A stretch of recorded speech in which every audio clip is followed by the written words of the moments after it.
Hello folks, can you see me? Can you hear me?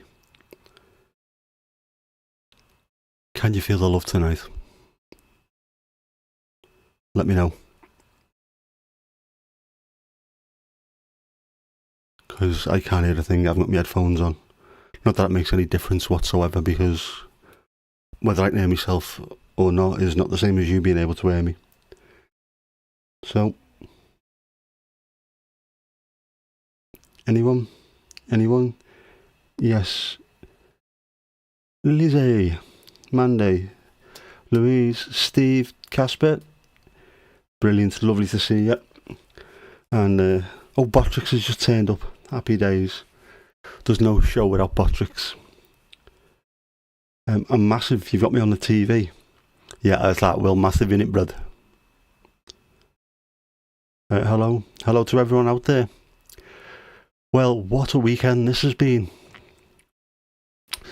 By rights, the bucket hat should be yellow. If you see my video earlier, they were selling Boss Everton yellow bucket hats. Not made by Boss, obviously. I'm not wearing Nazi stuff. Check very quickly to see if this is Boss.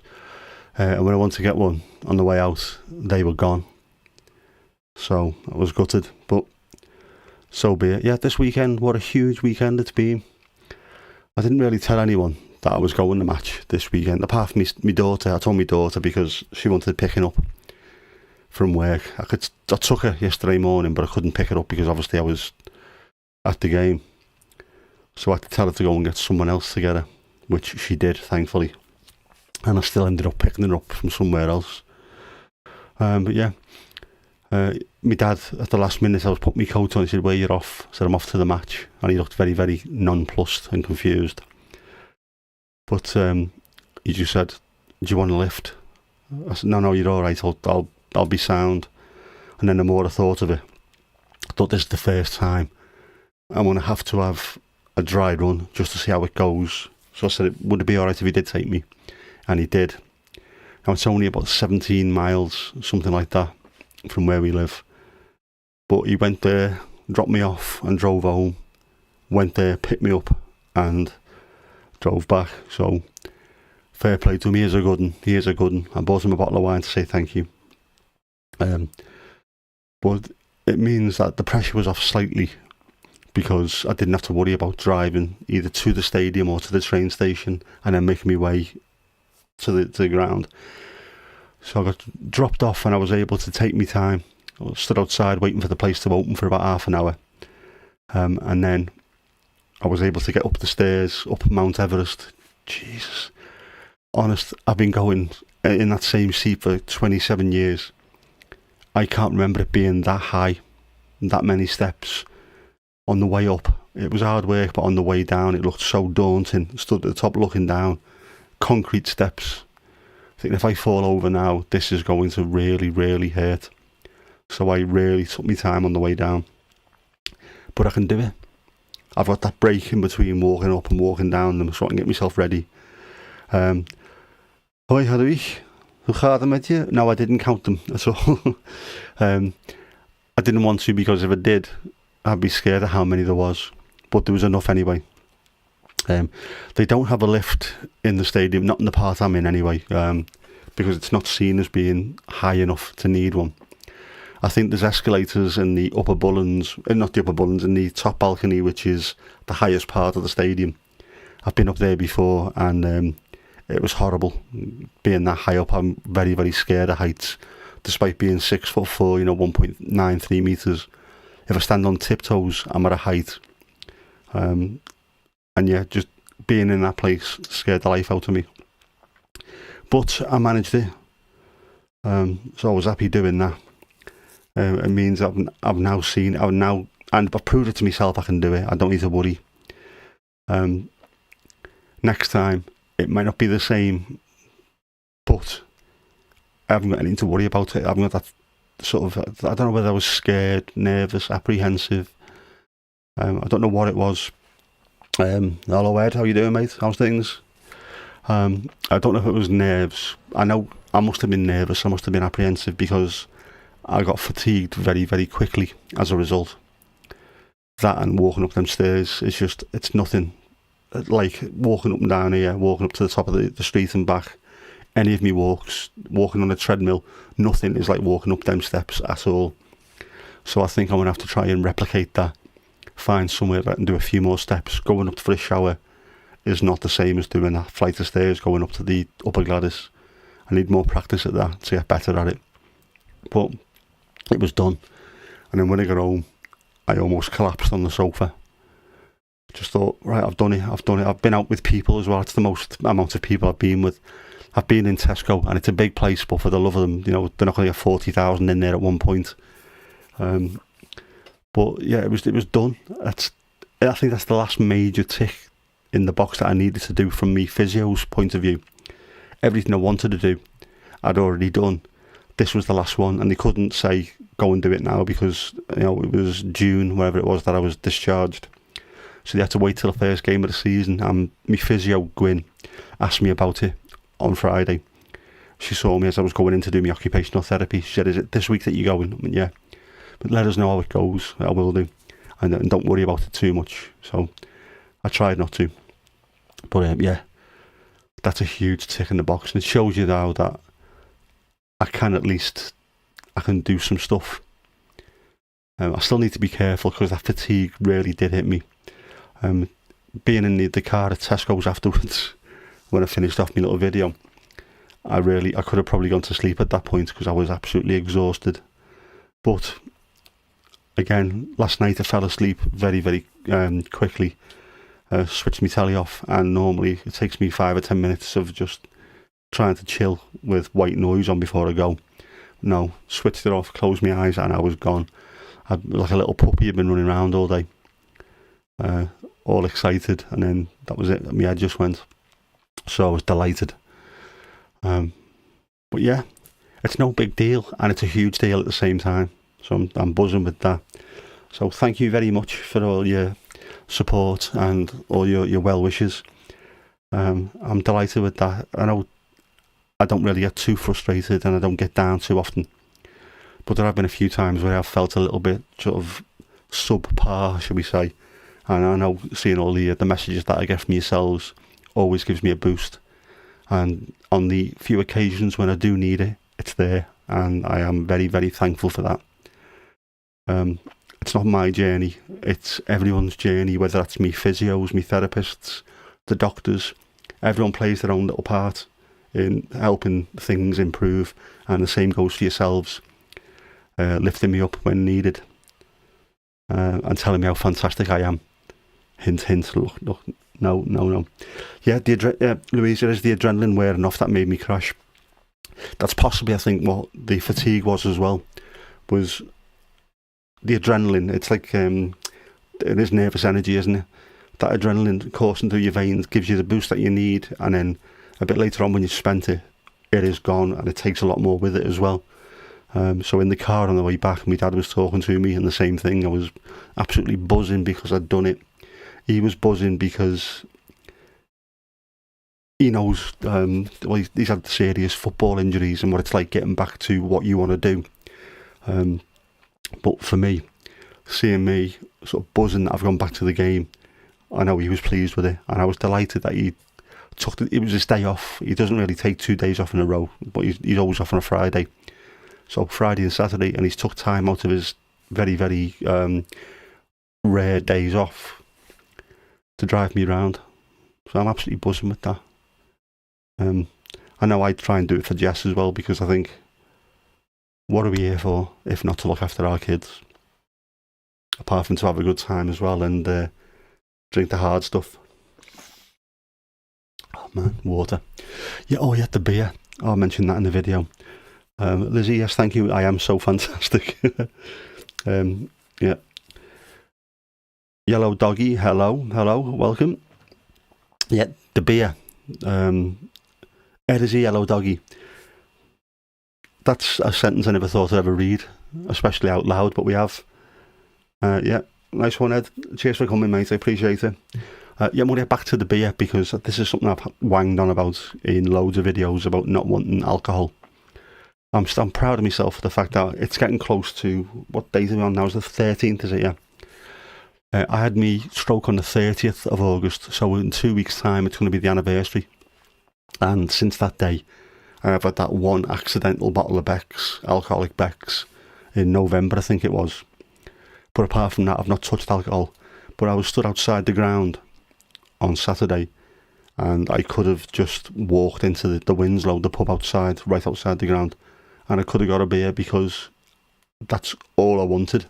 I wanted to be in there with everyone. I don't know too many people in that pub. Most of my mates drink in other places around there, but I know a few. But I just wanted to be in there with my people, so to speak. It sounds stupid, my people, but that's what it feels like. And it felt like when I was outside the stadium, I felt like I was with kindred spirits. I was with my people, the people who I share a bond with, even though a lot of them I've never met before. If we score, the person next to me might never have met me in my life, and they pick me up and give me a hug. That's just the way it is. So yeah, I wanted to do that. I didn't. I went and got myself a Douwe Egberts coffee, which was fantastic, by the way. I really enjoyed that. First time I think I've had a coffee in the stadium, probably since the last time I drove on my own, which might have been 20 odd years ago. But I enjoyed it. And it was difficult taking a scalding hot cup of coffee up the steps. One of the stewards seen me and took it off me, so asked me where I was going, walked behind me and made sure I got it in my seat, which was nice of him. No, it's not a difficult date for me, this. The 30th, I'm having the day off. I'm going to try and get the day off work anyway, because I think it's one of those days where I don't want to be working. I don't want the day to work out the same as it did last time, where I got up with a headache, went to get paracetamol and a bottle of water, and then face planted into the arms of my nephew. So I want to have the day off and just have a lie in, chill, have a wander around the house, go for a walk, just enjoy the fact that it's a year on and I'm hopefully at that point still alive. Because you never know, do you? Could walk outside and get hit by could get hit by a plane. I'm not going to get hit by a speeding bus, because we're at the bottom of a sort of a cul-de-sac type area. Yeah, Douwe Egberts is pretty good, actually. It's I don't mind it, and it was nice in the stadium just having. It was a very weird day. It was sunny, it was overcast, it was windy, there was some rain. It was warm, then it was cold, then it was warm again. Just having me coffee and sitting there with nobody around me to begin with, because I got right in there straight at the start. And the majority of Evertonians stay in the pub till about 5 to 3, and then try and fight their way into the ground. But yeah, it was good, and it was nice, the fact that I did it. I said to my dad on the way down again, some of the things I had to remember to do, because it's been so long. It's been 3.5 years since we've done it. I had to remember my season ticket, and we used to do the same thing all the time. You can check your wallet 100 times to see if you've got your season ticket with you, and if one person in the car says, "Have you got your ticket?" everybody takes the wallet out again and checks for the 101st time. And I did that. I had to remember to get a coffee, not to get a beer. Oh no, look, it's here. Alright, Jess, you alright? Is my favourite person there, Ardy? What are they doing with you? The fastest sperm has arrived. So a lot of things that I needed to remember. On the way down, we normally used to pick my dad's mate up, and we had to remember not to turn off and go and pick him up. We had to remember which roads to go down, where the roadworks used to be. They're not there anymore. There's now new houses in places that didn't used to be there a couple of years ago. There was roadworks in places that there normally wouldn't be, so it was all a bit weird, but it was good. I'm your favourite person, let's be real. Jess, it's one or the other. I can either say you're my favourite person or I can be real. Only joking. Of course you're my favourite person. Who else am I going to get a kidney off? No one else. My dad did put the sat-nav on, and he did it on the way to pick me up, not on the way to drop me off, because it was It was obviously a bit weird on the way down there. We just take it for granted we know exactly what's going on. So on the way down, he come and got me, and he had the sat-nav all the way. Yes, Lizzie, my dad used to watch with us, so I've lost me lift to the ground, which is what used to happen all the time. He'd drive down, him, his mate Les and me, we'd all drive. They'd go in and have a coffee and I'd go to the pub. And now they both have to give the season tickets up because of ill health and age and just not being able to park close enough to the stadium, so they can't really do the walk, which is, at times, if we have to park a far distance away from the stadium, it's 1.5 miles maybe away. 1.5 miles there, 1.5 miles back. Especially during the winter, if it rains and snows, it's horrible. So I think they've jibbed it now. My dad will be 71 in October, and he had heart surgery a couple of years ago, so he's not actually at his best. He was still playing five-a-side football into his 60s, into his late 60s. So he was a fit fella, and he used to run every day. He has to walk now, not run, but he still gets on the treadmill every day and keeps on going. Yeah, so it was all a bit weird. Just, it felt absolutely familiar and completely different at the same time, which is a very, very odd feeling for me. But it got done, and that's the main thing. It was getting that first one out of the way, so I now don't have to sit at home worrying about what it's going to be like, because I have done it. If I get my blue badge, there is parking nearby, Lizzie. It's very limited. There's some street parking. I think the club has got some as well, but there are some very, very disabled supporters who need to park, and there's people who are far worse than me, and their needs are a lot more specific than mine. So I think on a first come first serve basis, the street parking I might be able to get to, but as for the sort of official parking, that is taken up with people who genuinely need it more than I do. I'll be alright to park a little bit further away from the stadium and walk down as long as I take me time, or get on the train, get a bus from Liverpool town centre that goes near the stadium, because that way I'm sure I can do it. I used to do it all the time when I was having a few beers. I'd get a bus into town after the game and then get the train home, so I should be alright doing that. But again, that was the main thing of it. It was just, I've been worried about it the last, I don't know, my season ticket arrived, I think it was 2 weeks ago, and as soon as I got that in my hand, I started feeling a little bit like this is almost real. And then the last week, it's starting to build up until Friday night. And again, I didn't tell anyone. I told Jess on Saturday morning, but apart from that, I didn't tell anyone that I was going. Kept it to myself, and I probably should have said something just to get it out, but I got it done. It now makes me think that if there's anything else I want to do, as long as it's within sense, I'm not doing something stupid. I'm not going to start skydiving or, doing half marathons. As long as I can do something sensible and keep an eye on where I am and keep an eye on the fatigue, then I should be alright. So it's, again, like I say, it's been a massive weekend. I'm buzzing off that. Absolutely buzzing. Eventually, and this is a warning now to the spare kidney in the chat, who's currently doing driving lessons with me dad. If you pass your test, Jess, you will be picking me up from the game. End of story. It'll be your turn to drive me around like I've done for Grandad since I was 17.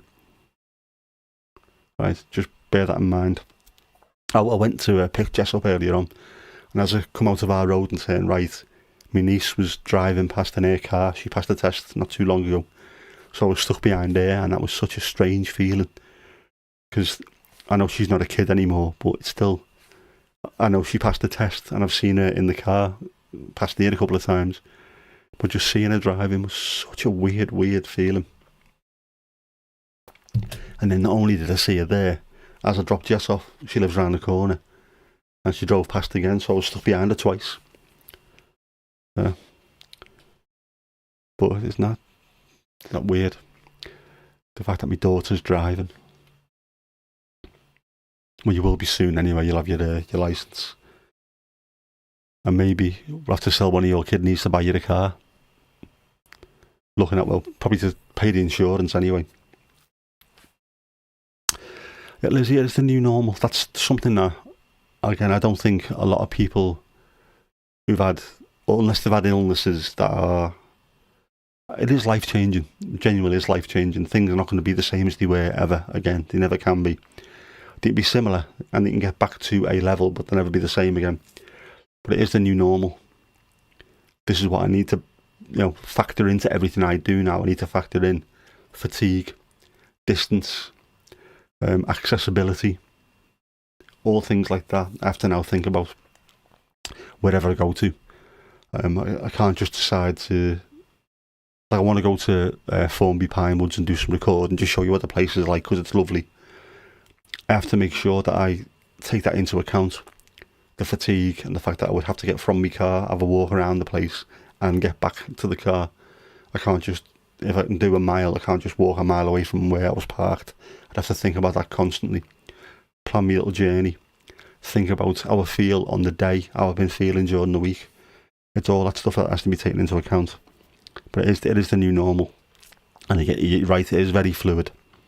I have days where I genuinely feel I could walk forever. And then I will have days where I get on the treadmill when I've been feeling okay, but within 2 minutes I've had to press stop, get off, and there's a sofa in the conservatory as well, next to the treadmill, so just get off and sit down on there until I get my breath back, and then I can go back in the front room and say, that's it, I'm not doing it today, I can't. It is very strange, very fluid. Hopefully it'll become less fluid as the years go by. It'll just be every day is a good day and then you have a bad day occasionally, rather than every day being bad and then you just have a good day occasionally. It'd be nice if that flips on its head. But it's a lot better than it was, let's face it. That 2 months in a hospital bed, part of what I was thinking when I was in there was, I'm never going to get back to the football. I might not walk again. Well, I ended up walking again, and then after that, what comes next? And the footy was one of the last things. So it has improved, let's face it. People who've seen the YouTube channel have said the same thing. Watching the first couple of videos that I did in sort of November, December-ish, compared to the latest ones, I don't sound anywhere near as strokey. I don't look as melty-faced. I don't look as daft as I did. So hopefully, if people can see that difference, it's noticeable. It's I feel it, but I obviously don't notice it as much as someone who's looking at November to August. What does my t-shirt say? Smile in life, I think it is. Do you know what? Isn't that stupid? I've worn this that many times. I never really had a look at what it actually says. Smile in life. Jess, if you're watching, smile in life, you miserable sod. I am properly dressed, but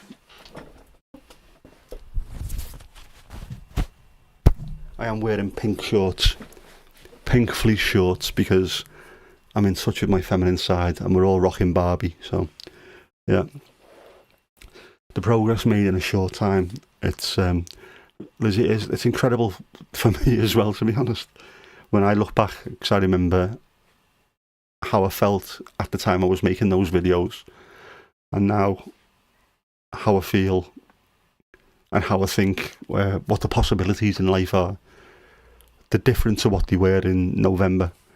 My ideas of what I can do have now changed completely, and this weekend has pushed that further again. So that's what I've got to keep on looking at it. Everything I do, every little victory is just another step towards a milestone, another milestone, and then that whole journey, eventually getting the use of my hand back and getting the me walking better. Daniel, how you doing, mate? Thanks for joining. I'm very, very sorry I didn't manage to see your live stream for the 100,000, but obviously the last couple of days have been a bit hectic, being here, there and everywhere, but congratulations on hitting that target. That really does take some doing. I was thinking about that. Southport is a fairly big town. It takes up a lot of space and there's a good few people here, but there's less people here than Embrace the Suck 21 have subscribers. And that, when you look at it, like in the terms of a town, you've got more subscribers than a town. It really is insane. I hope your trip to see Spencer's gone well as well. Once you reach 1 million subscribers, you'll be able to get a helicopter down there instead of driving through banjo country.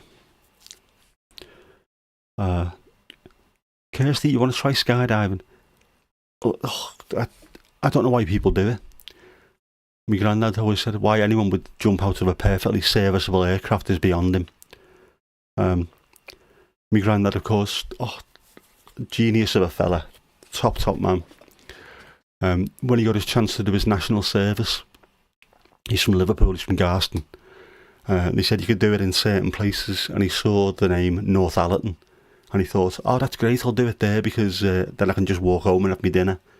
North Allerton is a train station in Allerton, which is next to Garston in South Liverpool. He didn't realise North Allerton was in the northeast, and he was absolutely miles away from Liverpool. Top fella, my granddad. He's also the same one who said the best pub in Garston was the Black Horse in Woolton. Yeah, I know exactly what he means. Skydiving. No, you see, skydiving worries me slightly because of one reason and one reason only. We had a mate who used to work behind the bar in the Freshfield pub in Freshfield, and he was walking down his road in Formby, and a skydiver who the parachute didn't work hit the ground in front of him, not right in front of him, but sort of within view of where he was, and obviously didn't survive, and it absolutely ruined his brain. He went apeshit afterwards. He had PTSD. It just wasn't the same person ever again. And as safe as it might be, just that one little thing was like, no, I'm not doing that. Plus, I'm scared of heights. I've got no problem being on a plane because, well, what I couldn't do, I couldn't get on a stepladder in a plane because I'm scared of heights. But I could be in a plane, do it at 500 miles an hour at 38,000 feet. Not a problem. It's weird.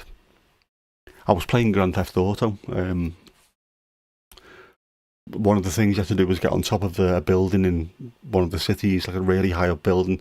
It was supposed to look a bit like the Empire State Building, and then look down over the edge of it, and just playing the game, sat on the sofa, my knees started going. Thought, right off. Yeah, Louise, it was very, very grim, and he was a normal lad, just normal barman, used to chatting with people all the time, having a laugh, smile on his face, and all of a sudden he seemed to age years in the space of weeks, and just didn't look the same ever. Yeah, pretty much, Lizzie, it is in Bruges, or in Brugge, as Hadwig might more know it as. Yeah, just that splat, the sound must have been horrendous. Just seeing, I mean, just hearing it on its own, I think would have given you nightmares. To be able to see what happened as well. I don't know how we got through it. No, not for me. I wouldn't mind going to Bruges. Just watching that film, it looked fantastic. What a gorgeous looking city that is. Belgium is weird. Let's face it, Belgium is weird. I don't think anyone has got, apart from the Dutch and maybe the French, have got anything against Belgium. They just seem to exist without any real enemies. It's weird. What is Belgium? Apart from North African colonists, colonialists rather. But you have a look at other countries around the world, you know what they are and who they are. Belgium just a Belgium, aren't they? What are they famous for? Being between France and the Netherlands. That's about it, really. Lizzie, you might be a quarter Belgian, but you're 100% awesome. Remember that. Sorry. A little bit of sick came up there.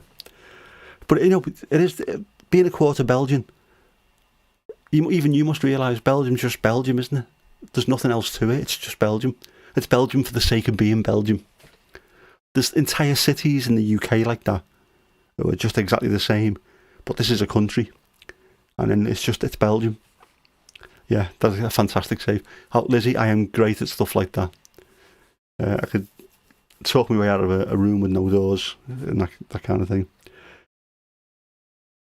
Yeah, even Belgians don't know what Belgium is. They have 6 governments. The whole of the Netherlands is a bit weird. The Low Countries, Belgium, Benelux rather.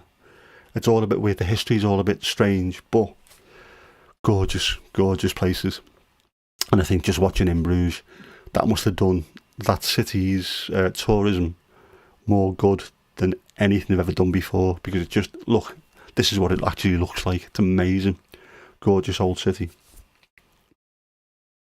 There's a few places like that and we never go there.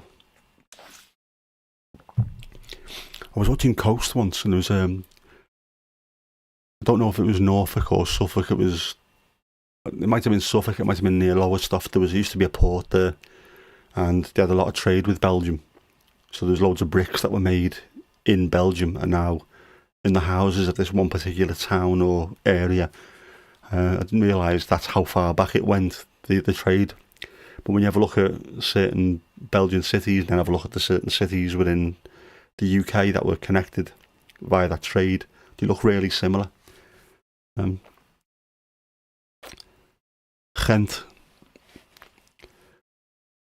Ghent is mentioned in a song by Half Man Half Biscuit. I think the referee's alphabet. You can't put your foot up in Europe. You can't raise your studs on the Nent. They take a dim view of a slightly raised shoe, so watch out if you're up against Ghent. Ghent with a hard G, it's Ghent, obviously. Yeah, I think my view of Belgium is also slightly tainted by the fact that we lived in the Netherlands, so Standard Liège isn't Standard Liège as far as I'm concerned, it's Standard Luik. I think Simon Tahamata used to play for them. That's why I remember them, and he was one of my favourite players when we lived over there. And of course, one of my favourite albums of all time is by Het Goede Doel, and it was called België, which is Dutch for Belgium. It's not Belgium or Belgique, it is België as far as I'm concerned. So it is, yeah, it's a bit strange the way I look at Belgium, I suppose. Belgium, fantastic artists. Loads of really good artists over the years. An absolutely incredible array of footballers within the last 20 or 30 years. How they have not won the World Cup by now is beyond me. Yes, I still listen to Dutch music. I bought België by Het Goede Doel in 1984 in a record shop in Enschede. And I bought that. Obviously, I bought my first ever album was Frankie Goes to Hollywood, Welcome to the Pleasure Dome, which I bought in the same record shop in Enschede. And I've still got both of them on vinyl, just over there. And I still listen to both. Both give me the same kind of feeling, the same memories of being there. Frankie Goes to Hollywood being from Liverpool and Het Goede Doel being from the Netherlands. I thought it was a lovely little connection for me when I lived over there. And then all these years later, it's still the same. I remember sitting in my bedroom, listening and reading the lyrics and understanding absolutely everything that was going on. Now I still sort of can do, but not quite as much. And certainly because there's no turtles involved. So, Het Goede Doel, if anyone's listening, more schildpadden. Wij willen schildpadden. Watch Dutch films. I haven't seen any Dutch films in ages. There was a couple on Netflix, I think it was, or Amazon Prime. And by the time I got round to watching them, they'd gone.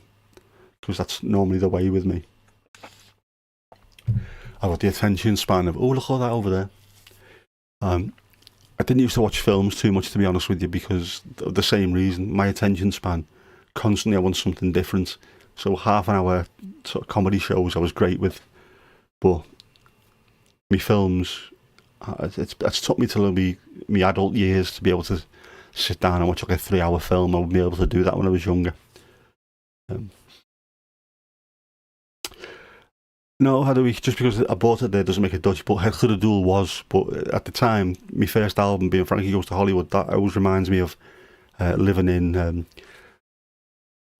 Kokkelmanlanden 75, which was the house that we first lived in, and then we moved to Vigelanden 18, both in the Struikslanden area of Enschede. They always remind me of being there. They remind me of the smell of the place, the sounds, the kind of things that we were doing at the time. going to play football on a Saturday morning with Sport Club Enschede, which the shirt is hidden behind the FC20 shirt there. It's just whenever I play that album, whether it's on vinyl that I bought there or whether it's on Spotify, I always get the same thing. I always have the same memories, and I absolutely love it. So for me, it is, even though it's a Liverpool band, it's a very Dutch album to me, because that's where I was listening to it first and where I listened to it the most at the time. There's a few bands like that. I was listening to Tears for Fears, The Hurting, which I've still got the vinyl there as well, from 1983, I think it was. It was Talk Talk, It's My Life, that album. I had loads of sort of posters and things stuck up on the wall. Adam and the Ants is a Middlesbrough band for me, as are the Undertones, the Specials and Madness. The Stone Roses is a Liverpool band, despite the fact they're from Manchester. It's when we moved back to England, I started listening to sort of the Manchester scene when that kicked in. That always reminds me of going around to me mates in Allerton and Garston and seeing them. And we were always playing the Happy Mondays, the Stone Roses, James in Spiral Carpets, Kitchens of Distinction, which is a great name for a band, and a great band, by the way. Check them out. Who else was there at the time?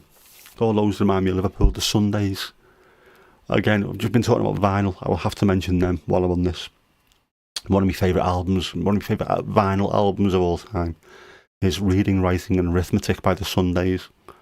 Harriet Wheeler's voice is incredible and the music's superb. I went and bought a load of vinyl back in the late 80s, which I've still got, and it's so tangible. Kids with Spotify are missing out on that. If you're into your music, go and get yourself a record player. Go and buy second-hand vinyl if need be. It is a completely different experience. The sound is much better. The smell of the vinyl, the bigger artwork, the whole thing about lifting it up and playing it, putting it on the record player, putting the needle on, hitting that first little sort of scratchy hiss as it hits, everything. You don't get that with Spotify. And shoegazy recommendations for Ed? Yes. Funnily enough, when I picked Jess up this morning, I had a shoegaze playlist on Spotify that I put together, and I was playing that. Loads of Boss stuff, Spirea X, the Jesus Mary Chain, The Verve with our Richard singing. No idea if I'm related to Richard Ashcroft, but he's in Ashcroft in the northwest, so there's a good chance that we may be related somewhere on the line. Who else is in there? I'm trying to think who else. Loads of shoegaze. Obviously the Cocteau Twins. You can't have shoegaze without the Cocteau Twins and My Bloody Valentine. So yeah, I will get as much of that together as I possibly can. Talk, all you want to do is talk. Very appropriate. I also think there's bands that had premonitions about social media. So talk, all you want to do is talk is definitely appropriate. U2 had 11 o'clock TikTok. Genesis had If You Follow Me, I Will Follow You, which is just Twitter and Facebook to a T, isn't it? There's all those things. What else is there? I was thinking about this the other day, funnily enough, and there's someone else as well I can't think. But it will come to me. It will come to me. No.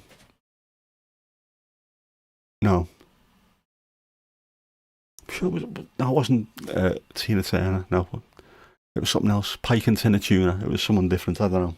We'll get there, but yeah. If you follow me, I'll follow you. That really is just Twitter and TikTok, isn't it, in one little bit?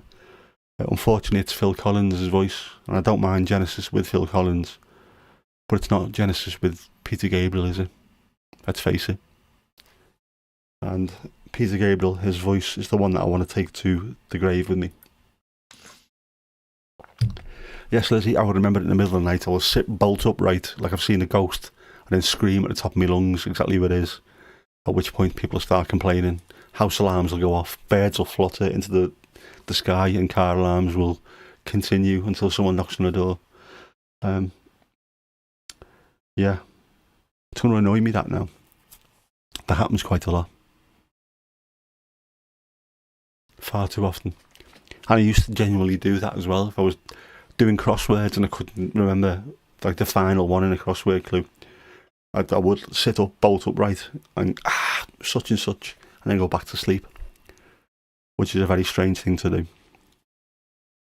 I also, when I was a kid, I scared the life out of my Uncle Rob. He came to stay with us in Middlesbrough. Come up I think he stayed for a few months actually, and the first couple of days he was on a camp bed in my room. This is before the days of having, separate rooms, spare rooms with tellies and en suites and what have you. So I was in my bed, he was in the camp bed next to me. I think he'd had a couple of beers that night with my dad at the cricket club on Cricket Lane in Middlesbrough. And during the middle of the night, apparently, he was trying to get to sleep, and I sat bolt upright, turned around, smiled, and just went back to sleep. He said it shit him up for months afterwards. Every time there was a noise in the house, he was checking on me to see whether my head was spinning or something. It was very strange. If you want to level up with the bot, keep going. You can't stop the bot. You can't, etc. Botrix. I had a look the other day. I'm part of the Botrix Discord server, and there's loads of information in there, and absolutely no information at the same time. I can't find out what to do. What the point system is supposed to look like. What the shop is supposed to look like. It's just, it's absolutely bizarre, but I will get there. If not, I'm going to move over to something else. There's other bots out there, so listen, Botrix, if you're listening, shape up or shit out. I suppose this is better than Twitch though. I've been looking at some of them where they've got to have alerts and all kinds of weird shit going on, because everyone who's on Twitch is 17-year-old ADHD lunatic who wants to see flashing images and sounds all the time. This is a bit more chilled. We've just got the chat, and Botrix occasionally slips in there with the would you like to see my etchings type thing, Kirsty's level up, is she? We need more levelling up. Yes, and how do we mention the bot and stroke its ego? Of course, the bot is me, and it is my ego running ragged, really, isn't it? Everyone else does streams and has chat on the screen without needing to have levelling up going on, but yeah, I turned up and started doing this rubbish instead. Keeps it interesting though, doesn't it? Does anyone know the Spiffing Brit on YouTube? I was watching him before this live started. He's doing a live stream, and he's deliberately sabotaging the algorithm. There's about 5,000 people watching him, and I think he got over 500 million views on his live stream just with those 5,000 people. They're all logged in, watching. They've got multiple tabs open, and they keep pressing R5 and refreshing, and every time you do that, it's another view. And just these people are just absolutely running ragged over the algorithm. He's going to end up with one of the most viewed live streams in history, and there's only going to be 5,000 people there who are doing it for him. He had a raid on, I think it was using emoticons and emojis, just people constantly putting them in the chat. It was insane. So I need to watch that when I finish this later and see where he got up to. I think the most viewed live stream was 3.5 million views, which was a bit odd. Stroking the screen always counts, Mandy. Yeah, 5,000 people, and they've managed to get 500,000 views, over 500,000 views. Absolutely insane. Just shows you that sometimes part of the YouTube algorithms and what have you is broken completely.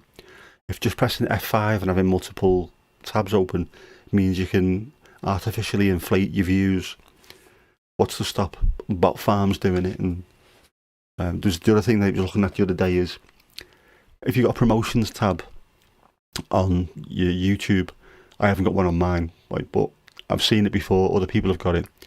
You can promote a video, but it doesn't have to be your video. So you can promote someone else's video, but you can do it in such a way that they will get thousands of extra views, and they might even get loads more subscribers. But because these subscribers are not real and they're not into the channel, they don't watch the videos. So then YouTube looks at it and goes, like, 10,000 subscribers and they've only got 27 views on a video. They must be awful. So they don't recommend that channel. And there's been sort of people who've done this in the past, apparently, have promoted other people's videos and have pretty much ruined their algorithms for weeks and months. 5,000 is a lot for a stream anyway. It is, but this is a massive YouTube channel, and it's one where it's constantly sort of not fighting against YouTube, but showing you exploits. He's also done a short video which was just a black screen for 1 second. So as soon as you open it, you've watched it before you get a chance to think, what's this?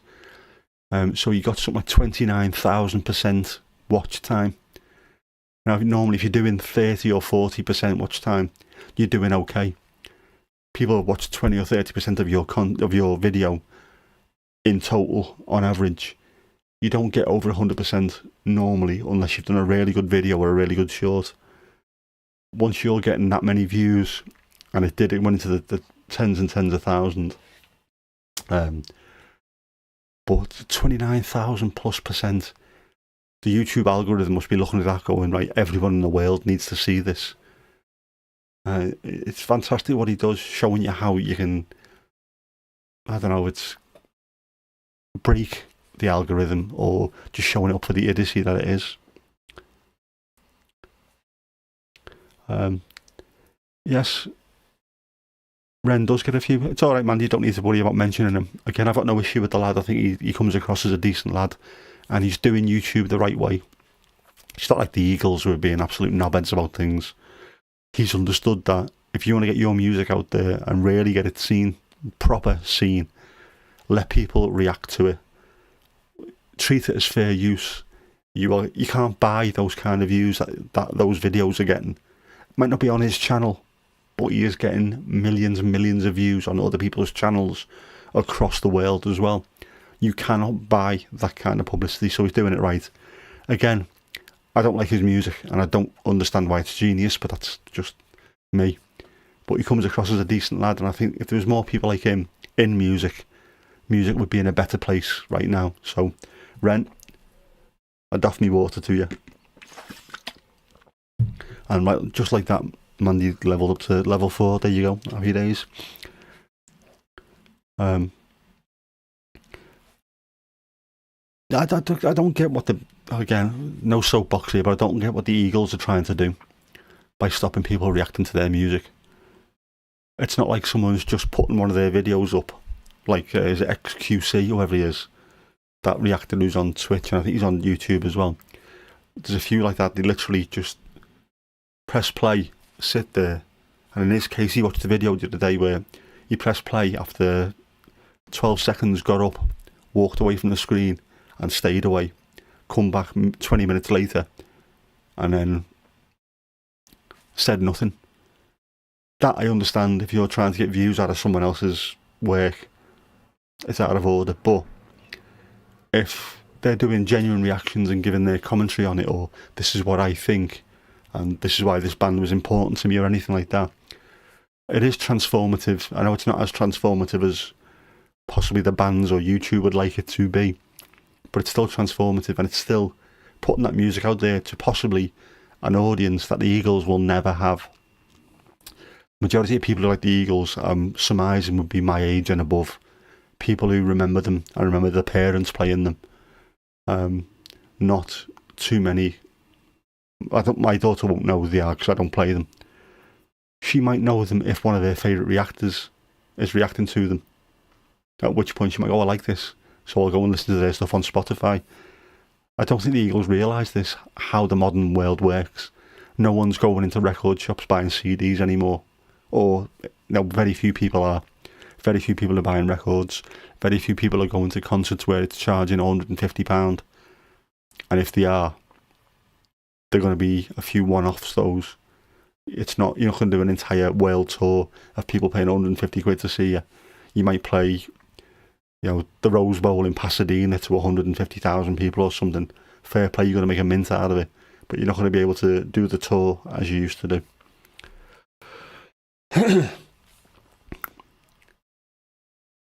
the bot may well be drunk.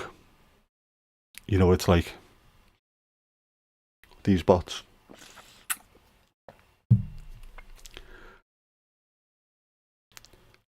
No, Thea's low at the moment. Oh, well, we'll have to make sure we all reach out to Thea because she's definitely one of the OGs of the community as well. And we're all there for each other, so make sure you all reach out and ask how she's doing. Needs to be done, man. Barnsey, good to see you, mate. Yeah, make sure you reach out. Make sure you reach out to everyone as well, actually. Because everyone at some point will just need someone to say hello to them. Let them know that they're still here and they're still in their thoughts. We all need that. It's not even being needy. That's just it's a human thing, isn't it? It needs to be done. Yeah. Oh, right, the Eagles and bands and whatever.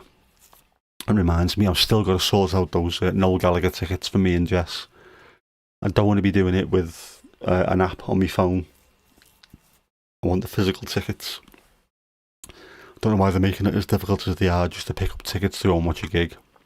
So I'm going to have to try and get in contact with the Echo Arena at some point this week and see if they can sort it out. I want physical tickets, man. Stop with this digital shite. How can you keep something on your phone as a memento from the gig that you went to? I know they're trying to do it so you buy a t-shirt or something. Again, trying to drive cash into people's hands, but gig tickets, I kept all mine until a certain date and then got rid of them, and I wish I'd have kept them because I had the Spike Island tickets, I had all the bands I'd been to as well, just sort of around that time. It would have been a nice little thing just to have that memento and to see the dates as well.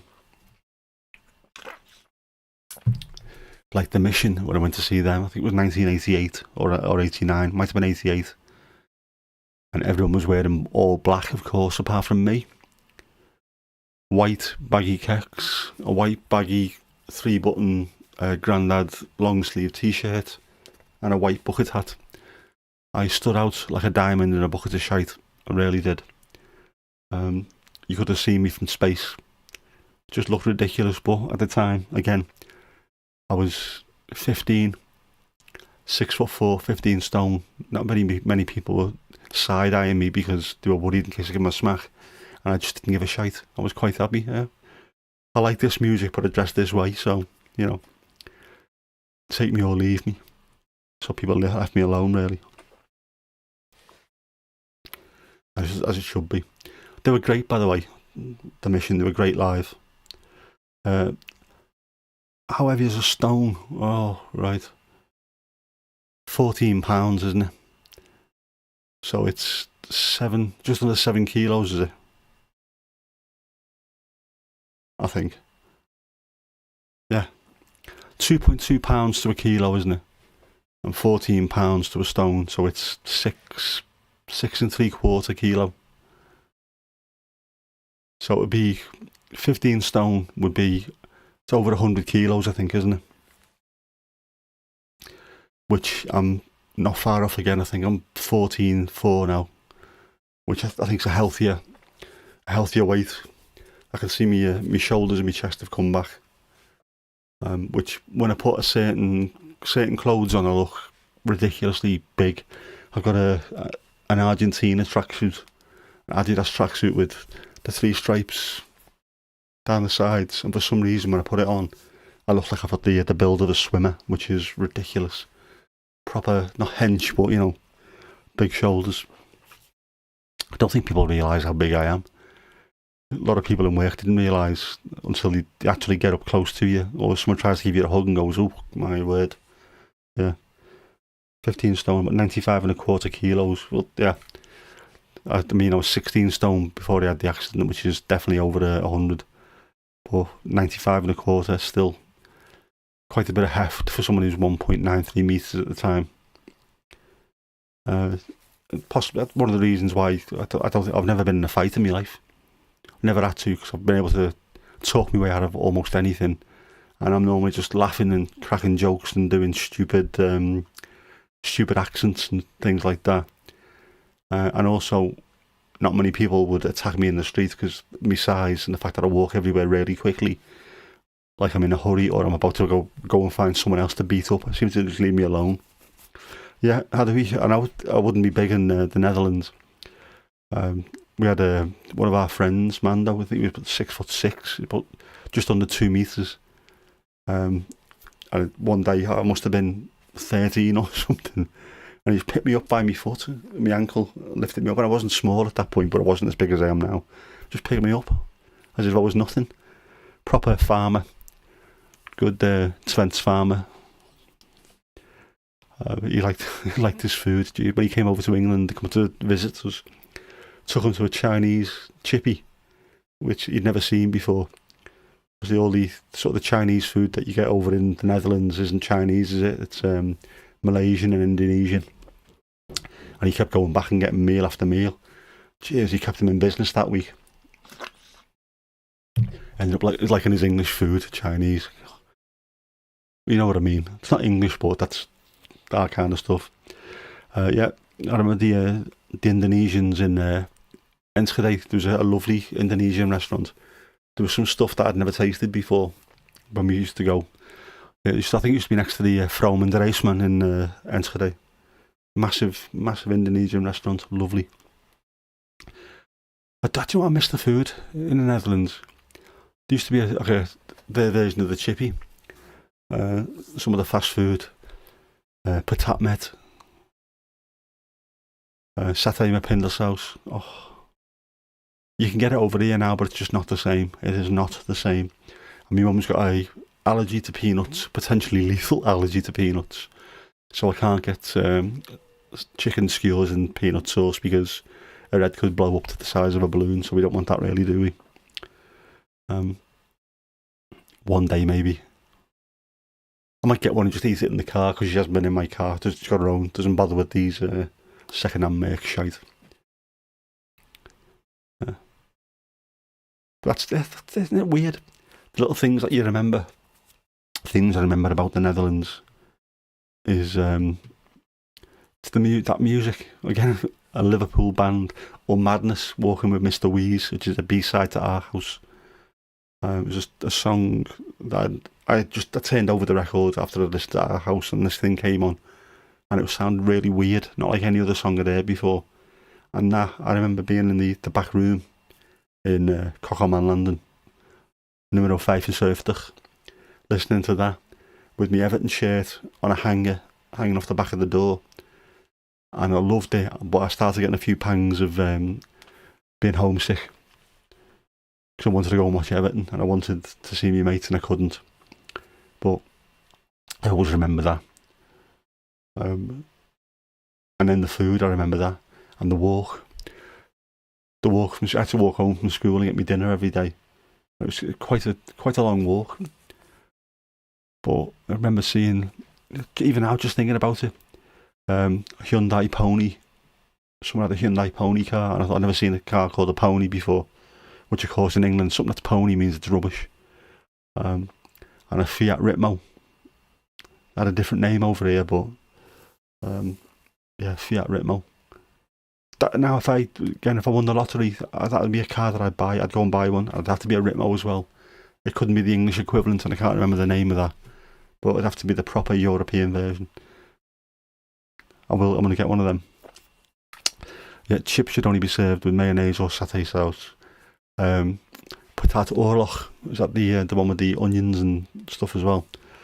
I know Ronald Koeman, do apologise, when he came to manage Everton, manage us into the ground, which he did, one of his phrases was, chips without mayonnaise isn't chips.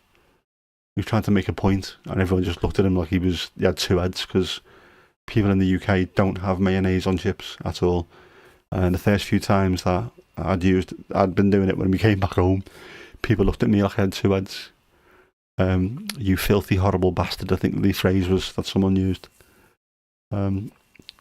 Chips and gravy. I don't get why Southerners, there's an advert on for Sky Football, going on about chips and gravy, and some Southern fellow went, what? Oh, chips and ketchup? No. Chips and gravy is proper. Chips and onion gravy is absolutely northern. Absolutely fantastic. It needs to be done. Yeah. Why did I mention chips and gravy? Curry rice and chips. Some fella walked past me outside the ground yesterday, him and his 2 kids, and they all had curry rice and chips, and I could smell it a mile off. You could tell exactly what it is. It's got a specific smell to it, and my mouth was horny. I was seeing him on a wall a bit further out, all sat down, just getting stuck into the scran. Oh, I was jealous, but I had to be careful. Frikadellen. Oh, I still to this day have frikandel. Aldi do it, and I think even Tesco do it as well now. Frikadellen. Oh yeah, croquetten. Fiat 500, the Cinquecento. Yep. The Cinquecento sounds so much better than the Fiat 500, doesn't it? Sounds so much better. Sounds like it's got that little bit of it. You drive a Fiat 500 wearing a Lonsdale gilet from Sports Direct. A Cinquecento, you are wearing a pastel pink Lacoste sweater draped over your shoulders, and you smell fantastic, and you're wearing trousers that are slightly too short, and you're wearing espadrilles and no socks in a Cinquecento. And a Fiat 500, or you're wearing really, really bad webs. Not having that. Chips and gravy. Everyone should eat chips and gravy. It's a staple. It's stodgy. It's the kind of thing I remember eating that when you used to go out when you're a kid, when you're about 14, 15 or whatever, you wandering the streets with your mates, just chatting shite. When it's raining and you get soaked through, and before you go home, you buy chips and gravy, and that, you feel great afterwards. Get home, get into a clean, dry pair of footy shorts. Because obviously I wear footy shorts all the time. I live in shorts these days. I had to put a pair of smart cargo pants on yesterday to go to the game, so I didn't look like an absolute scruff. But yeah, normally just wear my shorts around the house all year round, because the house is always warm. It is warm today as well, definitely. Frikadellen with ketchup. I don't even know what I have with mine. I know we sometimes have it in a burger bun just because it's that nice. I love the taste of frikadellen. I want frikadellen now. Now. Frikandel, yeah, slightly different things, aren't they? Lizzie, finally tried KFC gravy. Do you know what the secret ingredient is that you don't get in any other gravy anywhere in the world? It's MSG. It's absolutely loaded with the stuff, but doesn't it taste absolutely immense? I've got mates who actually get on Just Eat or Deliveroo and stuff, and they'll order half from KFC and half from like Mackey's. So they get Mackey's chips and KFC gravy and mix and match everything. Because the chips from KFC are absolutely shebite, aren't they? Shouldn't be talking about food. And I had a little bit of something to eat earlier on, but I'm starting to feel a bit a bit peckish. And I don't think I've got anything decent in the house to eat. And I don't want to start ordering loads of fast food anymore, because that was one of the reasons that I ended up getting explodey head. Because the amount of salt that's hidden, especially in fast food, that really did blow my mind. Obviously it did, it went poof. But a quarter pounder and fries has over half your recommended daily salt. That is just insane. Why would you do that? Where is it? Where's all the salt in a quarter pounder? How much salt can you fit in? Where is it? Is it in the meat? If it was in the meat, half your salt in a day, that's half a teaspoon of salt. I think you'd taste that, wouldn't you? Hardwick, you are not the only person. I know loads of people that go to drive-thru just round the corner from us, just to get McFlurries, or as your mate Chelsea from Toronto calls the drinks, fountain pop. Now, I didn't realise that. I was talking to her one night. She was going, "Oh, it's a really hot day. I'm going to go and get fountain pop." What the bleeding hell's fountain pop? And it's the soda. It's the drink the soda and syrup that you get drinks from McDonald's. The same stuff that we used to have in the pub. We had the siphon, or the python as we called it. where it had a fructose syrup and just put soda water through it. McFlurry with stroopwafel. Oh, that's unfair. That is very, very unfair. Why don't we get that? We need that. Or stroopwafel, as people call it over here. That really makes me sick when I hear that. Can you get us some stroopwafels? No. Say it correctly and I'll consider getting it for you. Kirsty, my voice is a voice that you could go to sleep to. I have been told that on several occasions. It has a certain quality. It's normally American. A lot of American people seem to like it for some reason. I don't know if I'm like the antithesis to people screaming on adverts over there, but a lot of people over there seem to like the timbre of my voice. And I used to, when I had my daughter, and before that my nephew, when I was babysitting, I used to be able to calm kids down. Jess used to calm down all the time, just hold her in my arm and talk, and let me sort of my chest rumble slightly as I'm talking to her, and that used to just set her off to sleep all the time. And she'll probably tell you if she's still here, me talking to her sets her off to sleep now, but for a completely different reason. You're boring me, Dad. You're boring me. Yes, Kirsty, the ice cream machine never works in Mackey's, and it seems to be across the world. It's not just over here. I see it. There's memes about it, isn't it? Ice memes. Is that ice memes? They never work anywhere. Whether you want an ice cream or a milkshake, they never seem to work. Lizzie, I sound like your ex. Is it me? I sound like your ex-mother-in-law. If I do, that worries me. Was Les Dawson your ex-mother-in-law? I think my voice, it doesn't sound very deep, I suppose, on these videos. And that weird thing about looking back at my old videos, back from 2009, it doesn't even sound like me anymore. I had a really high-pitched voice, quite light, not as deep and booming, and all of a sudden I'm going into Blackadder territory there, aren't I? Not as deep and booming as once it was, young Ploppy. She had a deep voice. Yeah. Yes. Did your mother-in-law have a beard? Something to hang on to. I love Blackadder. We were only talking about that the other day, weren't we? Thanks, bridesmaid. Like the beard. Oh, Rick, I miss him still to this day. I don't think, maybe his spirit is still around somewhere, because it really did. I used to draw on that, like I said in my videos, about keeping the dark nights away and those horrible thoughts. Nick Mail. It's me. He used to appear all the time to save me. So, Rick Mail, if you are around anywhere, cheers, mate. You are an absolute star.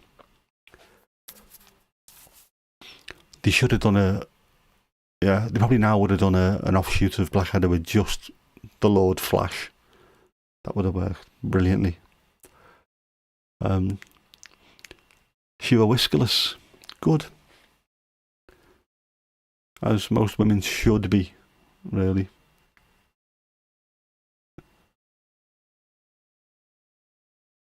Yeah, just looking back up to the chat. Stroopwafel. Not stroopwafel. Stroopwafel. Stroop, by the way, was syrup, isn't it? The first, what we'd call cordial over here, fruit juice that you pour water into, over there was called stroop, and I think I must have had a sugar kick from it, because I went west for about 4 hours after my first glass of orange. Not the same as Vimto or Robinson's barley water over here. Jeez, it was just, I don't know what was in it. They said it was stroop, it was syrup, but I think there might have been something else in there. It might have come by Colombia, I think, because it just absolutely done me in. That, I think, beats Monster and Red Bull. It had that much stuff in it. Yeah, very thick, and it looked, it's the same as, I suppose, the Fanta thing that you get over in America compared to European Fanta. the difference between orange, and fluorescent, whatever their Fanta is. The orange in the Netherlands that first time just looked unreal. It's an orange that I'd never seen before. Possibly like an amber light or a traffic light at night. That intense. Crazy. Kevin Turvey Investigates on YouTube. Is that up there? I've still got the VHS cassette, the best of Kevin Turvey, somewhere in the house, and I haven't got a video player, so I don't know why I've still got it. Oh, Kevin Turvey. If you want something investigating, Kevin's here. I'm not going to check them out. That was brilliant. I love them. I went into my bedroom in my house, because that's where I keep it. Fantastic. I used to do impressions of him, obviously, when I was young. Yeah, the Fanta in the United States is a completely different colour to the one that we have in Europe. The one that we have over there is orange colour, the same as the oranges. Over there, looks like it's mixed with red paint. Just doesn't look right at all. And the strobe that we saw when we first went to Enschede was a similar kind of thing to the US Fanta. Just didn't look like a normal coloured orange to me, not like an orange I'd seen before. It was darker and sort of more menacing. Casper, it wouldn't surprise me if the original Fanta had cheese in it. Cheese, hi. Fanta, by the way, is a Nazi drink. Did you know that? That's why I've never drunk it for a long time. I've not drunk Coca-Cola products. I've not bought any Coca-Cola products for a long time either. I saw a documentary by Mark Thomas on what's it called? It was about the evils of Coca-Cola, and they are truly an evil corporation. They really are.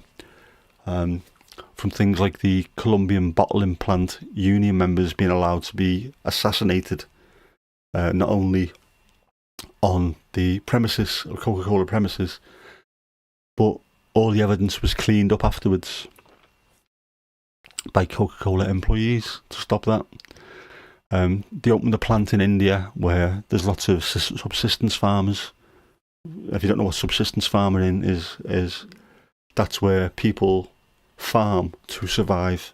It's not to really sell and make a profit. It is just to survive. You make a surplus they can sell, and then that'll keep them going for a little bit longer. People were surviving through farming, and Coca-Cola came in and just started taking the water table out completely to make Coca-Cola. And then, of course, everyone then gets hooked on these stupid drinks. There's lots of racism involved along the way. They've got 6 and 7 year olds working in sugarcane plantations in South America. Even though they've been told that they're working there, they turn a blind eye to it. Absolutely horrible. Fanta was made because during the Second World War, they couldn't get all the materials they needed to make Coca-Cola. So they built factories on the annexed Sudetenland, stolen Nazi land, and used whatever they could get their hands on to make a drink, and that drink was Fanta. So they had the factories on Nazi-held land. They used to advertise on the inside of the young, like the Hitler Youth guidebook. It's an evil shower of bastards, Coca-Cola. So I've not drunk any of their stuff, not bought any of their products for about 15 years or so. If I can find the link to the documentary, I will throw it in the RDA. It's worth watching. Mark Thomas is a fantastic comedian and a political activist. He's a really good documentary filmmaker as well. So a lot of the stuff that he does, he'll show you a little bit of a video. He'll do a stand-up bit where he's talking about what he's just shown you. So it'll be funny but thought-provoking at the same time. Well worth watching.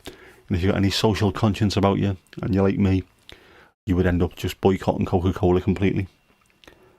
Evil people. Nestle are the same. This idea that water is not a human right.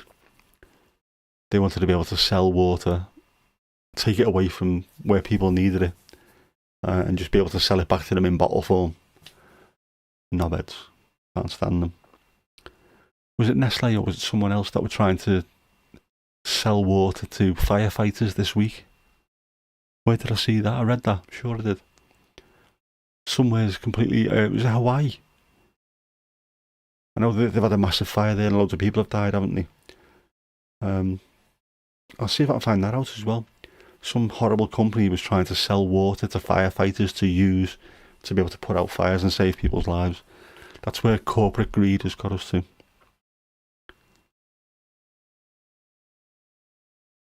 That's going to annoy me. Why is my brain isn't working today, is it? Yeah, Nestle still active in Russia. As are Infosys, the company set up by our Prime Minister's father-in-law, and his wife has got lots of shares. The same company that's just done a deal with BP, I think it is. £1 billion deal with BP. A couple of weeks before he's decided to reopen the North Sea oil and gas fields. It's like there's they're all sort of interconnected, aren't they? Evil. Lego's still working there as well. I've got an issue with Lego, apart from the fact that, Americans keep calling individual pieces Legos. There's no S in Lego. It's injection mould plastic. It should be one of the easiest and cheapest toys on earth to fabricate. Why does it cost so much? Why is it so expensive? I can understand if you're doing the like the Millennium Falcon in Lego. Here's the set for it, and it takes loads of research and development and what have you. But you just general bog standard bricks. Why are they so expensive? It's stupid. It should be cheaper. Lego's really good, and it's stuff that I should buy, to be honest with you, because it's things that me occupational therapist told me to use. Just use my left hand to try and put bricks on top of bricks, and that really helps with not with the strength but with the dexterity. Or she had me doing something on Friday, the Connect 4 little discs, getting them, having to pick them up flat, pick them up and place them on top of each other. That was hard. That was really hard, but I managed to do a bit of that, so it feels like the dexterity is improving. She also got me to pick up like baked bean tins, what must be made specifically for this role. So some of them were empty. One, they're all still sealed up. One had water in, like half filled with water, and trying to put them on top of each other. Once you got to the one that had the water in, it was heavier, but also with the water sloshing around, you're having to make constant micro adjustments to keep it upright. That was hard work. That I felt it after that. That again on Friday was the day before the football, so I was already feeling a bit nervous and fatigued. And after that, Friday I was wiped out when I got home, no energy at all. So yeah, Friday therapy, Saturday footy. No wonder I slept last night. I must have been absolutely wiped completely. You would not believe how difficult it is just concentrating, the amount of effort concentrating, just using your hand. It is crazy. 4 of the 5 richest Danes heirs to the Lego fortune. That makes complete sense. I don't think there's many other toys around the world that are so ubiquitous. Every single area of the world must know and have Lego. Everyone must have touched a Lego brick at some point in their life. There must be billions upon billions upon billions of people over the years have played with it, have used it. No wonder they must still be selling it hand over fist. And it is good stuff. I remember as a kid playing with it. You don't need a box. It's not like a jigsaw. This is what the picture looks like. You go and make that. These are just bricks. Go and do what you want. Let your imagination run free. Not that many people have got imaginations these days. Many kids probably don't. But through playing video games all the time, the high-hand, oh Jesus, the eye-hand coordinations are fantastic. And they've got no empathy, so they make really good drone pilots where they can sit in a van somewhere in New Mexico and bomb the shit out of Afghanistan, bomb rocks into dust. Perfectly designed for that job. It's not a nice job, I don't think I'd be able to do it, but they've got the perfect little army of people to do it. I seen documentary series that was on Netflix as well, of using Lego. It was to do with the brain, and about how well you can remember things. And it was a professor. I'm not going to remember his name at all, but you can remember things a lot easier when you're doing a repetitive but mundane task. So just putting bricks together or tidying bricks into the right colours, just that little act, putting all the blues together, all the reds together, all the yellows together, that, as you're being asked questions, you can remember so much more because it's freeing up part of your brain to be able to do other things. I think it'll be the same with if you're creating, whether you're writing, if you're writing music or making films or whatever, or trying to do something that way, of writing poetry. If you're doing a repetitive task without much thought, messing around with bricks, it frees up a lot more of your memory in your brain to go and do stuff like that. Duplo. Actually, I've been looking for Duplo. I don't think I can find it anywhere around here. I don't even think Argos does it. I might be better starting off with Duplo rather than starting with small Lego bricks, but I could do with using some of that. We used to have bag after bag of the stuff as well, because my nephew and my niece used to play with it all the time. And then obviously it got binned off. I think got given to charity shops. And then all these years later, I could do with a bag full of bricks just to have a little bit of a mess with. See if I get my fingers working.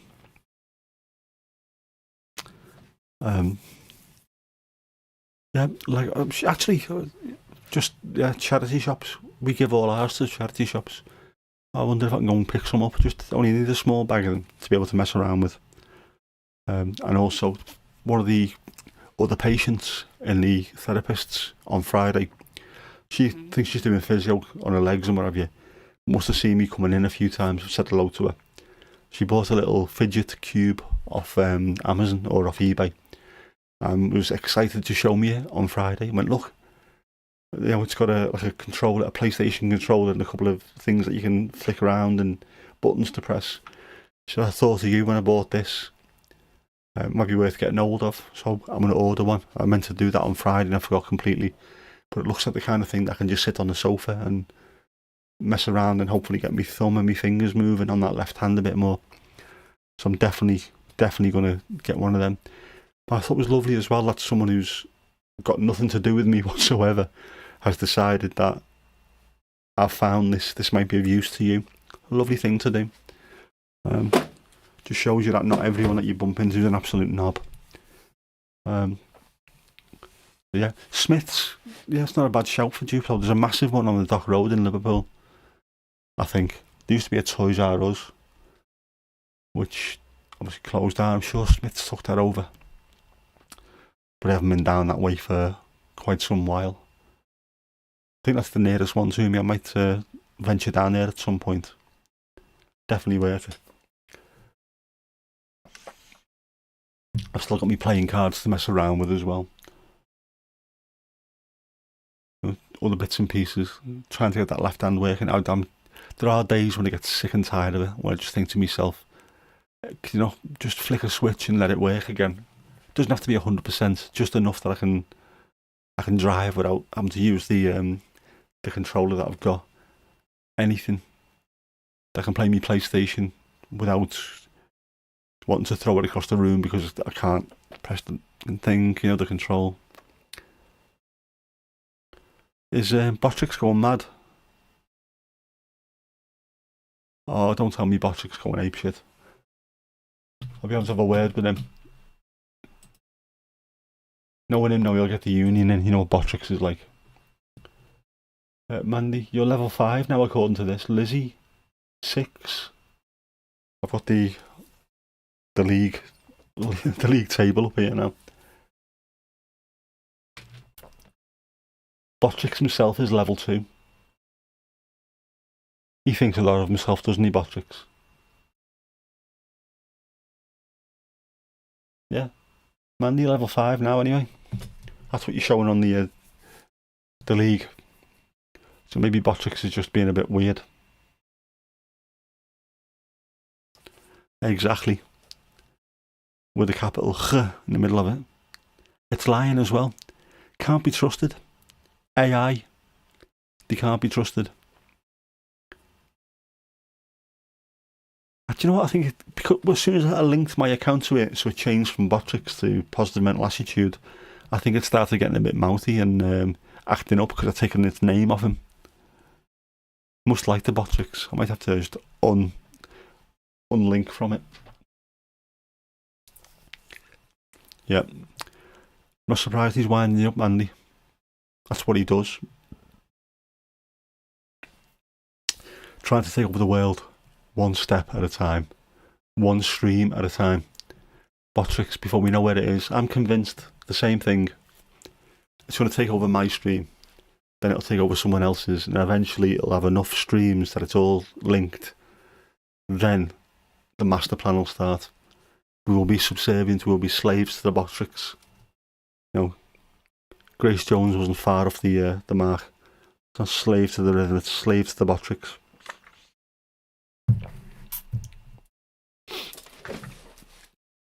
I think he can count, Mandy. I think he can count. I think what he is, though, is he's a naughty little sod. Very naughty. Slow down, said Botrix. You're a very naughty boy.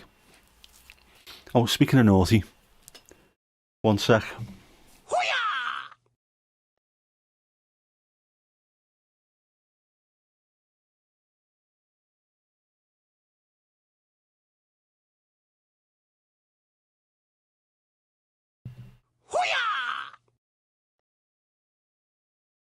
Kippers and Horace. Bad grasses, them two. I don't beat them at all. I might have to have a stern word with them occasionally, but there's no beating going on. I certainly don't put them in a prison cell like that. They're making this stuff up again. I'm not putting up with it. Words will be had. I've mentioned the union about Botrix. The union's getting brought in over them too. Lying little stuffed bastards. Not having it. Not standing for it. Who do you think they are? I put Kippers, you know. Kippers Vindaloo is an absolute diva. Reckons he should be the star of the show. Come on. Tell him straight. If you think you're so clever, Kippers, think you're so clever, where are you on the league leaders shield thing? Where are you? Nowhere to be seen. Can't be asked even giving us a single message. Bang on top. They want their own section. Man, yeah, I don't need to green screen. That's it. That's them. They need to know. Spencer needs to know it's a green screen, but it's them. I didn't realise that was on there. They said it was a nice thing. It was a bit of support for me, but obviously not. That was the one, yeah, after they got caught in the woods, they ended up going down. They were sent down. So yeah, they ended up in prison. Where they should be. And all this lying, there's no need for it, trying to drag me down because of what they're up to. Bang on top, lids, bang on top. They want their own little corner, their own section of the stream. I'm not happy with it. Don't know why. Oh, how do we? Yes, I feel your pain. Every time I go back to work after being off, even just a week, it's the same thing. There's hundreds of emails, most of which are utter rubbish for me. Some very, very important, and you have to wade your way through every single one just trying to find something that you need to know. They don't even get put as high priority because the high priority emails that we get are real high priority, so they can't make every other thing this high priority. But yeah, you have to wade through the shite to find the decent.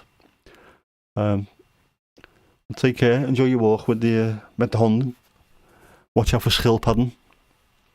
You shouldn't really be seeing them when you're walking the dogs because you're in the wrong bit. If you see turtles, you're in the wrong bit, definitely. But good luck. That's a good strategy. Read the last 3 days. If it's important, they will email again. I have gone back at times and read in order, and I've seen people getting more and more exasperated because I haven't replied to them. I haven't been there, obviously, but where are you? Why aren't you replying? Stop being a knob. Stop being out of order. Alright, that's it. I'm not talking to you ever again. And then they realise at some point, oh, are you off? Yeah, I'm off. Otherwise, I would have replied to you. Not that people can really swear in emails at work because, yeah, we've got filters in there to stop that kind of stuff. And when you do, all the alarms and whistles go off and someone smashes through your window, SAS style. Yep, goedenacht. Enjoy the walk. You know what enjoy is? Goed lopen. No, that's not right, but I'll get there. The dogs might see the beavers. Right. Depends on how long your stride pattern is. But yeah. Easy, tiger.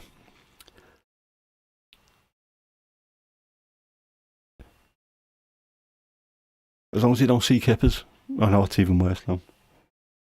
Horace is alright. I've just decided. Horace is sound, but Kippers is the ringleader. I don't know if I need to speak to them and sort something out. Come to some arrangement with them. If they want their own little section of the stream, what are they going to do? Magic show? Music? What would they do? What the bears? No, what the bears do. We all know what bears do. Especially when they're near the woods. Yep. Yes, Louise, I've got to be careful, haven't I, really, saying stuff like that. I still can't believe Horace, I've still got him after all these years. I mean, he's 50, he's over 50. Has never lost a limb. Never lost an eye. He's looking a bit threadbare, obviously, he will do after all these years, but he's in remarkable condition for a bear of his age. Which, I wish I could say the same, but I can't. Fair play to him, and I think fair play to me. I must have looked after him over all those years. He hasn't just been chucked on top of a wardrobe, he's normally been put somewhere decent, out of the way of moths and what have you. Yeah, so I always wanted Jess to take Horace. She never did. I think she had other bears that she liked. She did like Kippers when she was fairly young, because he's massive. When you're a small kid, that is a massive bear. So you can just cuddle into him and read your Julia Donaldson books. Oh, I can't even speak today. Terrible, isn't it? Julia Donaldson books, Stickman and the Gruffalo and all that.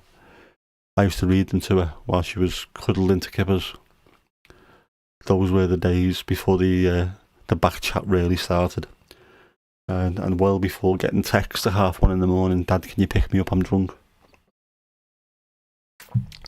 Oh, how life changes. That was my first one when my mum and Dad were away a few weeks ago. Can you pick me up? I'm a little bit drunk. That was my very, very first one. And it's, I must admit, I was giggling when I got it. Started laughing. I thought, yeah, we've all been there. It took her till she was 17. I think I was doing it when I was 14 or 15 to my dad. Can you come and get us? Ringing him up from a payphone. Dad. Stuck in town. Did that after, I forget which gig it was. Might have been the Hot House Flowers. Got stuck in the middle of town. Back before there's night buses now. I don't think there were too many back then. Yeah, I had to phone my dad at the pub. Can you come and get us? Come and got me and my mates, Eddie and Neil, and dropped them off and then took me back to the pub where we lived. We had a few beers. Nice simple days back then. Kind of thing that I can't do anymore, but hopefully this Noel Gallagher gig in December might be the start of that as well. Done me footy, now I need to go and watch a gig. Can't go for a pint with my daughter afterwards. So, go and do something else instead. Maybe have something to eat before and in town. I need to do something. Definitely need to do something with her. Me and her don't do too much together. It's just normally I'm picking her up and dropping her off at work, or picking her up and bringing her back home. And there's more to life than that, isn't there? Taxi dad, you know what, Mandy, I do? I do like being taxi dad because it is, like I say, she doesn't live with me. She lives with her mum. So her mum normally gets to see her day in, day out. I don't. And if I do get to pick her up, even if it's just 10-15 minutes in the car of a morning, and then we pick her mates up and drop them off, and pick them all up afterwards and bring them home. I like that. Plus I like the fact that I know these are 17, 18-year-old girls, more than capable of looking after themselves I'm more than capable of getting a bus home if they needed to. But making sure that I pick them up and drop them off at their doors and see them get in the house, and then take Jess home, and always waiting to make sure that every single person I drop off, I make sure I see them getting in through the door. I like the idea of other parents being able to rely on me to make sure their kids get home safe. I'd like to think the same if Jess went out with their mates and one of their mates' mums or dads picked them up, they'd do the same thing. Barnsley, it's at the Echo Arena, or the M&S Bank Arena in Liverpool, in December. Something that when she was watching One Direction DVD and saying they were the best band in the world, I never thought we'd get to the point where me and her could be going to watch Noel Gallagher. I never thought we'd get to that point of her listening to all the stuff she used to call dad music. Because I used to play all the stuff that she listens to now in the car on CD. The Arctic Monkeys, Oasis, Stone Roses, The Lars, Cast, all these indie bands, stuff that she quite likes, Radiohead, all kinds of stuff she dismissed and poo-pooed as dad music. She's now got posters of them on a wall, so they're not dad music at all. They're decent bands that you now like, and you should have listened when I told you that you would like them, because I knew better, and I was proven right. But I am glad that she's into that kind of music, that me and her can share that kind of thing. So yeah, and hopefully by that point, depending on me letter that comes through about me PIP, if I do get that blue badge, I might be able to park somewhere decent, close to the arena. If not, I'll have to park by our work and then take a very slow Toby across there. Lizzie, yes, it's reassuring to know that they're alright. From my point of view, if I'm picking up as well early hours of the morning, which I've had to do a couple of times, or sort of midnight to 1:30 in the morning, it's reassuring for me, not just knowing that my daughter's safe, but genuinely, hand on heart, I can say I made sure that that kid got home, and I'm not worrying about listening to the radio or watching the TV over the next couple of days and hearing about someone being abducted on the way home because I couldn't be asked taking them. So I prefer to know, even if it's me completely out of my way, I'm picking my daughter up. It's an extra couple of pence of diesel going out my way to drop someone off a mile down the road. No big deal to me. Making sure they're home all right, much better. Thank you, Kirsty. My taste of music is very, very eclectic and very strange, I think, at times. She likes some of it. I'm hoping that as the years go by, she'll be able to dip in and out and go, well, that's just not for me at all. And then years later go, well, actually, no, that is for me now. But, like I did, there's loads of stuff. The stuff that my dad played that I loved straight away. The Beatles, Simon and Garfunkel, Jerry and the Pacemakers. Stuff that was easy for me to get into. Some of the stuff that I got into later on was a bit more difficult. A mate of ours who's probably the best guitarist I've ever seen in my life, from Huyton, called Gary Potter. He's a world-renowned jazz guitarist and Django Reinhardt aficionado. He got me listening to Django Reinhardt, and it was when I was 15. First learning guitar. I wanted to be Steve Howe from Yes, into prog rock, and I love my favourite guitar player of all time. But he just gave me a load of Django Reinhardt records, and I went through them and I was like, oh yeah, this isn't my kind of music, but I love his guitar playing. I love Stefan Grappelli's fiddle or violin playing, and actually the more I listened to it, the more I liked that type of music.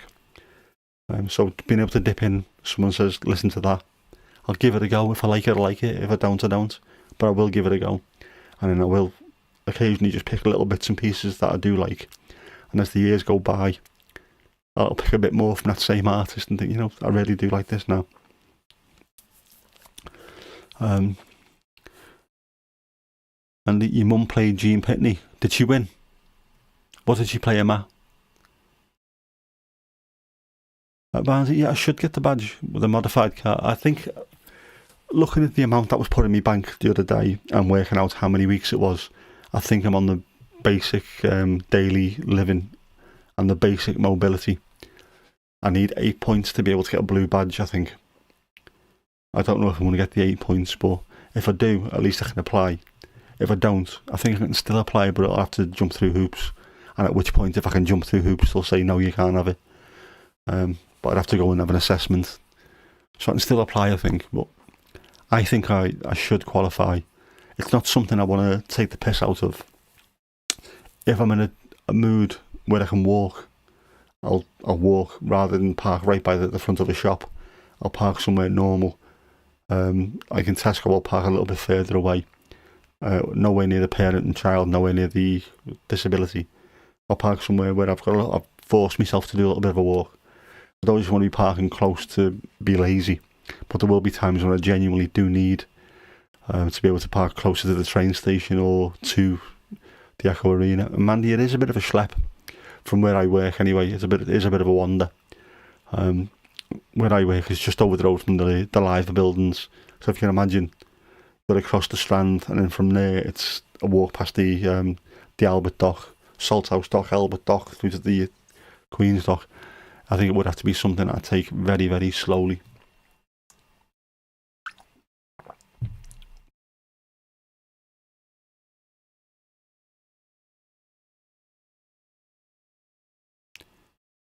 You know, she won when she was 24 hours from Tulsa. She was just safe. Yep. Fair play. Gene Pitney. Weird. Very weird. That voice is weird. The fact that he looked like when him and Mark Armand did their duet, Something's Got a Hold of Me Heart. They never looked at each other once because it was possibly it would have been too homoerotic if the two men looked at each other while singing something like that. And then Gene Pitney looked like every fella that I've seen in a Southport nightclub in the 90s. Every fella that was my age and above now. Anyone in the sort of late 40s, 50s onwards, always wearing black slacks and a coloured sports jacket. Oh, what a look that was. These probably were the same fellas that were hanging around nightclubs in the 80s wearing grey or silver shiny suits and white patent leather shoes with proper mullets, big porno tashes, mullets. The white patent leather shoes, man, they should have been a signal to any woman around the place. If you see a fella come up to you wearing them, disappear, otherwise you will be pregnant in 2 or 3 days' time. And you'll never see him again. Very Rita Sue and Bob too, that kind of look, isn't it? I didn't realise him, by the way. George Costigan. Oh, he's from Salford, or he's from down south, from Hampshire somewhere. Born down there, brought up in Salford. He's a massive Everton fan. He does a podcast, his brother and some other lads, after every Everton game. So, how is he a Blue? Portsmouth, I think he's from. Yeah, but big Evertonian. So whenever you see Rita Sue and Bob too now, Bob the Blue. A white sports coat and a pink carnation. You're going to have to tell me that one, I'm afraid, Mandy. That's beyond me. Yeah, Lizzie, I think I will be entitled to it. But again, like I say, it's not a case of not taking the piss. You know, I would be entitled to it. I said it throughout the entire interview that I did on the phone. I was absolutely 100% honest with them, because I know I've been on the other side of things. I know it's so easy to trip people up and find out that they're lying. So I just told them straight, this is how I am, this is what I can do, and this is what I can't do. And they took it. I mean, yeah, fine, you are entitled. If I get the blue badge, it'll be the same thing. I do know I've seen people getting out of cars where I think, you really do need this spot and you need this help more than I possibly could do. So I'd rather, if I'm alright, I'll park over there and I'll walk.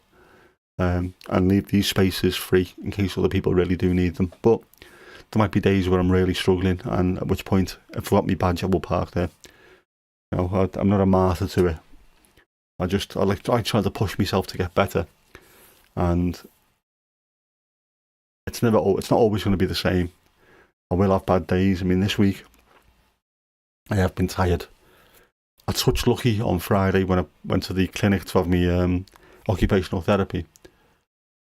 When I got there, everywhere was full, but there was one car just about to leave. When I got up towards the end of the car park, they just pulled out and left, and I managed to get in there. I think if I'd had to park around the corner a bit further away, the way I was feeling when I came out, I might have struggled because I was really, really fatigued at that point. Again, like most days when I have something like that, I will go and sit in the car for 5 minutes just to sort of not even get my breath back, but let my body go, right, that's it, we're done. You've had your little sit down, we're ready to go. But you know, there was some days like that. When I went to Tesco yesterday, after the match, normally I park a little bit further away. I parked really close to the doors, because there was some spaces available. I know I forget them, just leave them alone normally. And I'll make sure I do me a little bit of a walk, but I didn't have to yesterday, and I'm glad I didn't. I not only hit me 2,000 steps, it hit me 3,000 steps, and a lot of them were up them stairs. So it really took it out my legs. But I thought I deserved to park fairly close to the front doors last night. Plus I wanted to get in and out and get back home, get my shorts on and get sorted, get back to normal. Lizzie, you haven't sorted your blue badge. You have to get onto it, because I know there's a bit of a waiting list for some of them, like 12 weeks. Get it in, get it sorted. It only cost a tenner. My sister's going through, been having chemo, and she struggles with fatigue, same kind of thing. She come around earlier on, she was almost vomiting while she was here, and had no energy left, so I know what it's like for her. She's just applied for a blue badge as well. She needs it. There's times when she couldn't walk to the same distance I could, and I'm the one who apparently can't walk. So I know she's put in for it. Hopefully she'll get it fairly soon. So make sure you put it in there and get it. And there might be too much shit going on, but force yourself. You need to force yourself. Or if Ed's still here, Ed, force your mum to get that blue badge. Tell her straight. Tell her Kippers and Horace have told her. In fact, if they'd known, Kippers and Horace could have wrote you a note and told you to do it. Do it. You'll need it. It'll come in handy. And you deserve it. You're entitled to it. Not the same as it used to be, where someone would fake you one and you could share it between the family. Yes, Mandy. If all else fails, we will all nag you. Get it done. No excuses. Not laughing at me, laughing with me. Get that right. Tell her straight. Tell her now, while I'm here. Tell her. Let her know. Say, get it now. Get your blue badge sorted. Otherwise, the RDA is going to come round and, I don't know, point at you very aggressively. Get it done. As soon as I get me letter from the DWP, when it tells me what I'm entitled to, I am going to put mine in straight away. No messing around. No, no excuses about there being too much going on. It'll be done the second it comes to that letterbox. Because that's how we roll. So I almost rolled yesterday when I seen the top of them stairs. Jeez. It's a good job that the banisters are made out of metal and tubular, so I could grab hold. And oh. Have you got vertigo? Not far at all. Straight down there. That was hard work. Just looking down and seeing.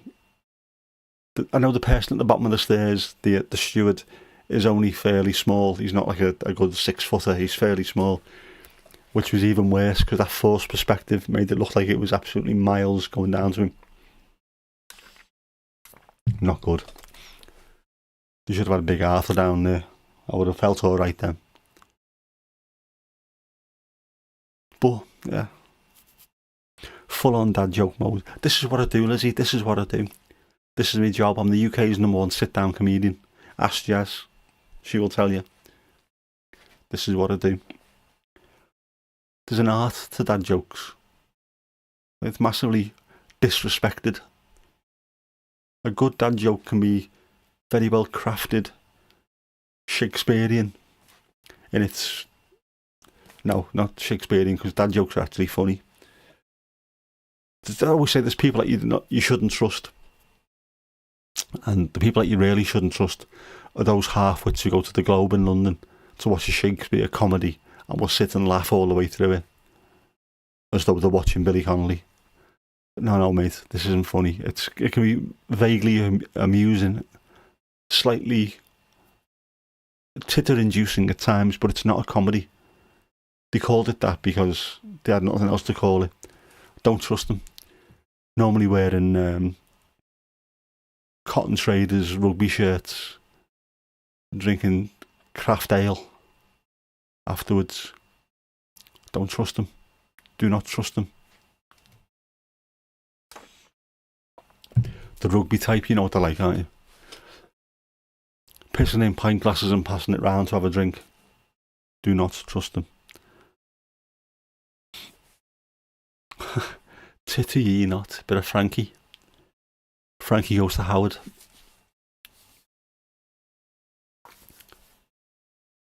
The one in the gimp suit the other day. Yep. They cannot be trusted. There's a full-on genre of these people. I don't want to call them the rugby crowd from down south, but you know, they do make up a fair proportion of this, unfortunately. They're the ones who they'll have the Dire Straits cassette in the car, and you'll find them at home. Do you remember those patchwork salad bowls, wooden salad bowls that look like they were in patchwork, and they've got tongs? They will toss salad while microwaving Dido, listening to Dido, microwave lasagna, toss salad and listen to Dido at the same time. I can just see it in my head. Don't trust them. There's always one called Tristan as well, or Tristan, whatever it is. They started off as young conservatives, didn't they? But we're not going to go down that way. Yeah, Yoghurt is very cultured. Well done, Mandy. That deserves the wink and the gun.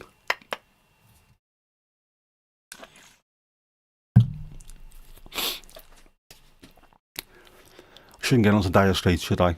But we just have, so will. I have got an issue with Dire Straits. Genuinely. Well, not with Dire Straits. With Mark Knopfler. And the problem that I've got is, I'm sure I've mentioned it before somewhere, it might not have been here. One of the beauties of music, and one of the genius things of music, is when people know when to leave space. Again, the Beatles were brilliant at it. Everyone has a go at Ringo Starr for his drumming. His drumming was perfect for what the Beatles needed. He knew when to leave space and when not to. Radiohead do it. You know, when to bring it down completely, leave loads of space and then build up. With Dire Straits, if Mark Knopfler is not singing, he is playing a lick on the guitar. It's as if he's the most insecure person on earth. You have to be listening to him constantly. Just sing your little line. Shut up. Let the other members of the band do something. Then play your solo. That's it. That's all you need to do. But no. But yeah, Dire Straits. Mini soapbox. Just mini.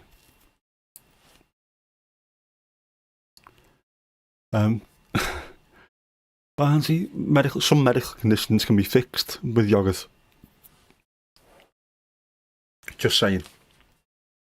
But apparently it's natural yogurt. It's not the Muller Crunch Corner. That just causes more trouble when you go to A&E later on. Yes, Lizzie, I love him. I don't mind him as a guitarist, but I think there's that insecurity that he doesn't need to have. He can play. He's a really talented, technical guitarist, and he's got good feel to him. But you need to know that you can't constantly be just you permanently there. Someone else has got to do it, or you've got to leave a bit of space. Louise, that does not surprise me. Have we got anyone from Newcastle on the stream? Obviously I lived in Middlesbrough, so there's a rivalry between the two, well, between Middlesbrough and Newcastle. I've got loads of mates from Newcastle who are all sound until you mention football, or sometimes music. Yeah, it's. I don't think they've got Sunderland next to them that they can argue with. I don't know why that's not enough. They seem to have a weird thing about them that no one can tell them to wind their necks in. In Liverpool, if you get a bit knobby, loads of people will tell you to stop being a knob. Manchester's the same. London, they're all the same. You get told straight, stop acting a melon. Newcastle, no, they seem to thrive on it, and that doesn't surprise me. That's been brought up in that sort of environment. He is a knob. Needs to get back to just playing. Go back to playing your acoustic. Play some good your country stuff and whatever your blues, and then when you're doing your Dire Straits stuff, let the rest of the band have a turn. Let your brother have a go. Was his brother in the band? Did he have a brother in the band? I don't know. I've got no idea. Anyway, no. I don't like them. Although I did have I had a single, Private Investigations, on vinyl when we lived in the Netherlands, funnily enough. There was a song on the B-side, badges, posters, stickers and t-shirts, which I liked because it was a little bit of a throwaway song. It was quite jaunty and funny. Yeah, but that's as far as my Dire Straits career went. And my mate, who I trust his music taste implicitly, used to watch, they did a live gig at Wembley Arena, I think it was. I used to watch the video all the time and I hated it. And I used to hate it specifically because it looked like it was, it looked copy and paste. When you looked went to the crowd, it was copy and paste families everywhere. There was the dad in a white t-shirt, stonewashed jeans, with his t-shirt, into his jeans. The mum doing mum dancing next to him, and then 2.4 children. Everyone was blonde for some reason, and they were all doing the same kind of dancing, and it was copy paste, copy paste, copy paste all the way around. And there was people air drumming and people air guitaring to Dire bleeding straight. Like, oh, this is shite. Get this off. And I'd force them to put David Bowie on or something, or Yes, or Rush, which is not to everyone's taste, but we all liked it. So yeah, throw that on rather than this utter shite. I also don't trust the sweatband on his head, or being bald and having long hair at the same time. The only person that can get away with that is Bill Bailey, or possibly Mick Miller, because that's all I've ever seen Mick Miller as. He's always the same. He doesn't look any different now. Doesn't look any older, to be honest. Yet you can get away with that. Yes, Mandy, there was dancing around. I'm sure there was dancing around handbags. And again, I think there'd be white patent leather shoes, white patent leather handbags. There's proper that mum dance with the thumbs. I hope Grace isn't watching that, because we made Grace from work dances like that. I used to call her Strictly Thumb Dancing whenever she was giving it the beans in the pub. Yeah, Dire Straits are incredibly boring. There's loads of bands like that as well. I was watching one of the Rick Beato videos that he did. Music by bands that everyone seems to hate, and he was asking questions, why did he hate these bands? And one of them was Coldplay, and he was going on about how great they are. And I felt like putting in the comments, but I didn't want to go on a rant.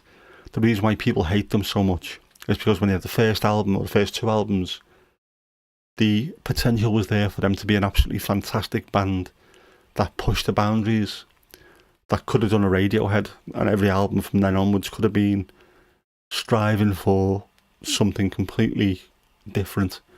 But no, they just ended up doing the same thing over and over and over again. Coldplay is music for people who think vanilla is a spice. It's just the most safe, and every time I see Chris Martin, I do want to smash him in the face. And the reason why I want to do is that advert, the DHL advert. It's the t-shirt that he wears with the stupid little arms. He always wears them. I want to kill him for wearing those t-shirts. Not actual kill. I want to kill his career right before anyone from YouTube starts coming on thinking, oh my God, it's a death threat. It's not. Just winds me up. When bands have had such potential and go on to be so bland. They're the kind of band you can listen to when you've got a stomachache. Like mashed potato, aren't they? Stodgy, filling, but you would want that 3 times a day. Also, while I'm here, I mean, you're not going to like this, Mandy, but the Stereophonics. This is soapbox time. I am convinced the Stereophonics release the same album every couple of years, but with different artwork, and nobody has either realised or is willing to point them out for doing it. It is just the same set of songs. They might change the titles, but it's the same songs in a slightly different order, different artwork, and they're peddling that shite. Yeah. I had to, didn't I? To go on my rant.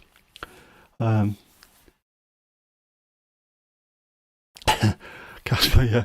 Peter Griffin, that sums it up. Write something that isn't whiny bullcrap. That's exactly what they are. He always does the falsetto thing. It's from somebody who writes music, and you must be the same yourself. You can recognise little things that they do constantly. Put the same little trick in all the time. It's part of the reason why ABBA piss me off as much as they do. They do that same little faux classical didding, the little rundown that they always do, which is to make you subconsciously think the music is better than it actually is. Now, I know ABBA is beloved around the world. I don't dislike them as much as I don't like them. And again, I think a lot of it is down to just seeing those little tricks of, it's so cynical the way people write music. And I know you can write it in your own style, but it's just such a cynical little trick. Deliberately done to make you think, or to equate their music with classic or with something that's of a higher quality than it actually is. Coldplay does a similar kind of thing with their music. It's always the same. I'm expecting it all the time. Plus, I think they deserve to be cancelled completely. I'm not one for cancel culture, but I will make an exception in Coldplay's case. That song that was on the advert, the electric car advert, I'm so happy I'm alive at the same time as you. That is the single most wanky lyric I've ever heard in my life. It could only have ever been written by Chris Martin. If someone said that to you, right, ladies, wonderful ladies of the stream, if somebody wrote that for you, would you leave them straight away? I mean, not even give them a second chance, just out the door. I mean, you'd need to. You'd have to with that kind of rubbish. You couldn't. Yeah, and he was married to Miss Goop. Weird combination, them two. I don't know how they met. I don't know how they stuck together. Well, they must have stuck together with Goop, I suppose. Yeah, Lizzie, you would puke first. Isn't it just... You know what it reminds me of? It's when you're a 14, 15-year-old boy in school and you start writing poetry. It's those first attempts when you try and do your first love poem and you want to give it to a girl that you fancy. The poem now is you want to give it to a girl that you fancy. So you come up with something that you think is deep and meaningful. And if you give it to your English teacher, you'd have to phone an ambulance. They'd be crying, laughing on the floor. It's just, yeah.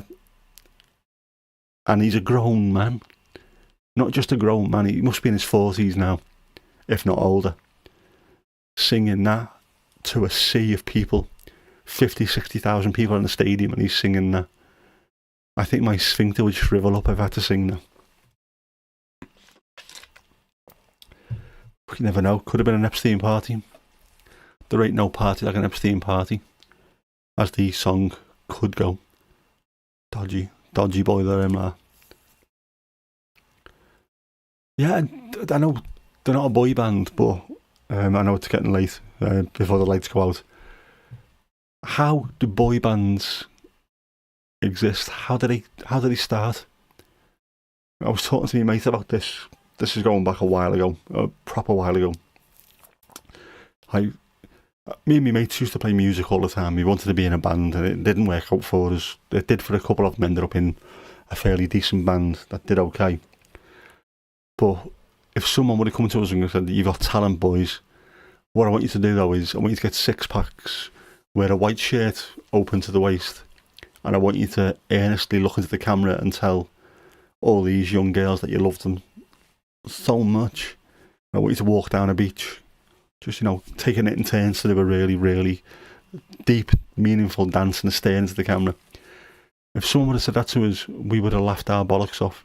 If one of our mates would have said, I'm in a boy band, we'd have stopped talking to him. What we used to do is we used to go to the pub and talk shite for hours on end, and then we'd write music. This boy band, how do you do it? And how do you do it if you come from a rough area? How do you get boy bands from Liverpool, Newcastle, Manchester? How does it work? And why do you do it? Oh, God, I hate boy bands. Boys to Men. End of the road. It should have been the end of the road for them. Doing something so cringy. And it is that soul pull. I can't do it with my other hand, the double soul pull. I've said this before, haven't I? Where they reach out, they grab your very soul and they pull it towards them because that's how much they love you. Knobheads. Yeah. Shirts off, it is. I know it's very cynical. It's supposed to hit a specific demographic. It's hateful music. Needs to stop. And if you've got kids, young men growing up, and they've got an interest in music, and someone says to them, would you like to be in a boy band? Slap them purple if they decide to say yes, because we're not having it. The Jackson 5, yeah, Mandy, but they were alright. I know it was boy bandish, but nowhere near as cringy. Jackson 5 music's decent. Michael Jackson, when he was black, was a hell of a dancer and a hell of a singer. And some of the songs were absolutely fantastic. But yeah, that just showed that's the little, we can do this. We can get 5 people together like the Jacksons, and then we end up with 5 Star, who were one of the worst named bands of all time because they were third rate and probably only worth 1 star. Peter Andre. I feel sorry for Peter Andre, not because he turned 50, because there's nothing wrong with being 50. It's a good age.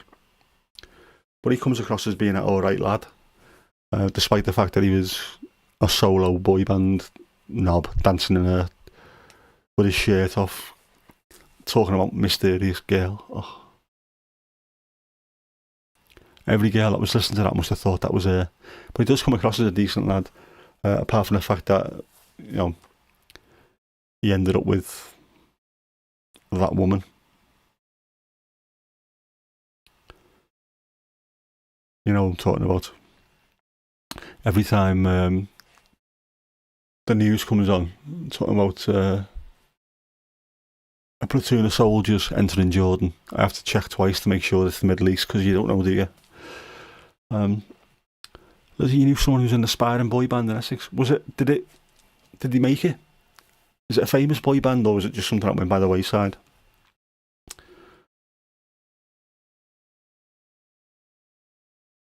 Because what's worse than being in a boy band? Imagine being in a failed boy band, a band that just about made it and then failed. So people sort of know who you are and don't. And then when you hear your story, they laugh at you even more. Nah. Boy bands. Again, when I become the intergalactic emperor of the universe, they're one of the first things that's going as well. Shouldn't be allowed. Girl bands won't be allowed either, apart from the fact that it's a good way for girls to get into the music industry, which is a hugely male-dominated area. So yeah, let some of the girl bands in, as long as they're alright. Because let's face it, there are some fantastic female artists, musicians out there. You don't have to sing utter rubbish. You don't have to be the Sugar Babes. You know, on me podcast on the Guilty Pleasures, the Sugar Babes are on there, are they? The Sand of the Underground, was that them? No, it wasn't, was it? No, that was Girls Aloud, wasn't it? They're on there, but the Sugar Babes weren't on there. No, it was Britney Spears. I like Stephen Fry, but Sandy Toxic. But yeah, I mean, Kate Bush, she was a young teenager when she wrote The Man with the Child in His Eyes. That is off the scale. That's the kind of thing you should be writing when you're in your 50s and you've been a touring artist for decades to come up with something that heavy. And she wrote it when she was a young teenager. Björk, off the planet, but brilliant. Kristen Hirsch from Throwing Muses. I absolutely love that woman's voice. Not the most perfect voice you're ever going to hear, but as soon as I hear it, it's just, I absolutely love it. It's something that just speaks to me, I suppose. But yeah, there's lots of really talented. Liz Fraser, no idea what she's singing on about 99.9% of the Cocteau Twins output, but I would go and watch her and I would listen to her at the drop of a hat. The stuff that she's done with whoever the partner is at the moment, I can't remember the name of what they call themselves, but it's fantastic. And she sings so you can understand what she's saying as well. So yeah, some great female artists out there. They're not all Girls Aloud or the Sugar Babes.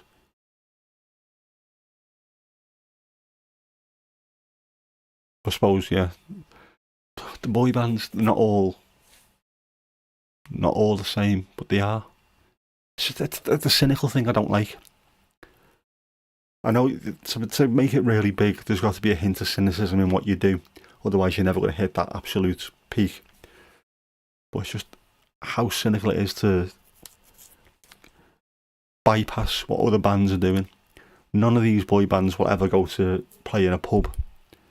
I mean, look at Madness. I was watching a thing about them that was on Sky Arts a couple of weeks ago. Madness themselves are sat in a theatre in the seats watching Madness themselves on stage. And I told little stories about how they got together, and they've got guest artists coming on singing and playing with them. But they started off playing in pubs in North London and ended up being this behemoth of a singles band. Over the years, loads of top 10 hits and great videos and dead funny and what have you. They're not a boy band, but they're a band full of boys. But to get to where they did, they had to really work hard to even get to the stage of got a couple of singles out, now get on top of the pops to go stratospheric. Not a single boy band has ever had to do that because it's all with industry money. And they miss out. They're not learning the trade. All they do is they lip sync, go somewhere, lip sync, and then go and do 9 hours in the gym to keep their abs rock hard. That's not art. That's just money making. Yes, bands, as I've just read that, as I've said it, pounds, that's why it is, absolutely.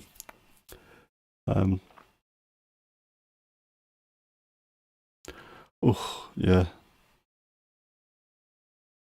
Age ain't nothing but a number. R. Kelly. He's an interesting character, isn't he? Jeez. Surprised it took that long to catch him. Glad that he did, though. Revolting. Loads of that going on back then. And even before, I mean, jeez. Gary Glitter. The BBC. Lots to answer for. But before this goes down that kind of route, I've kept you on far too long already. So I will say thank you very much for joining. Hopefully we'll jump back on at some point during the week, Tuesday or Wednesday. See how it goes.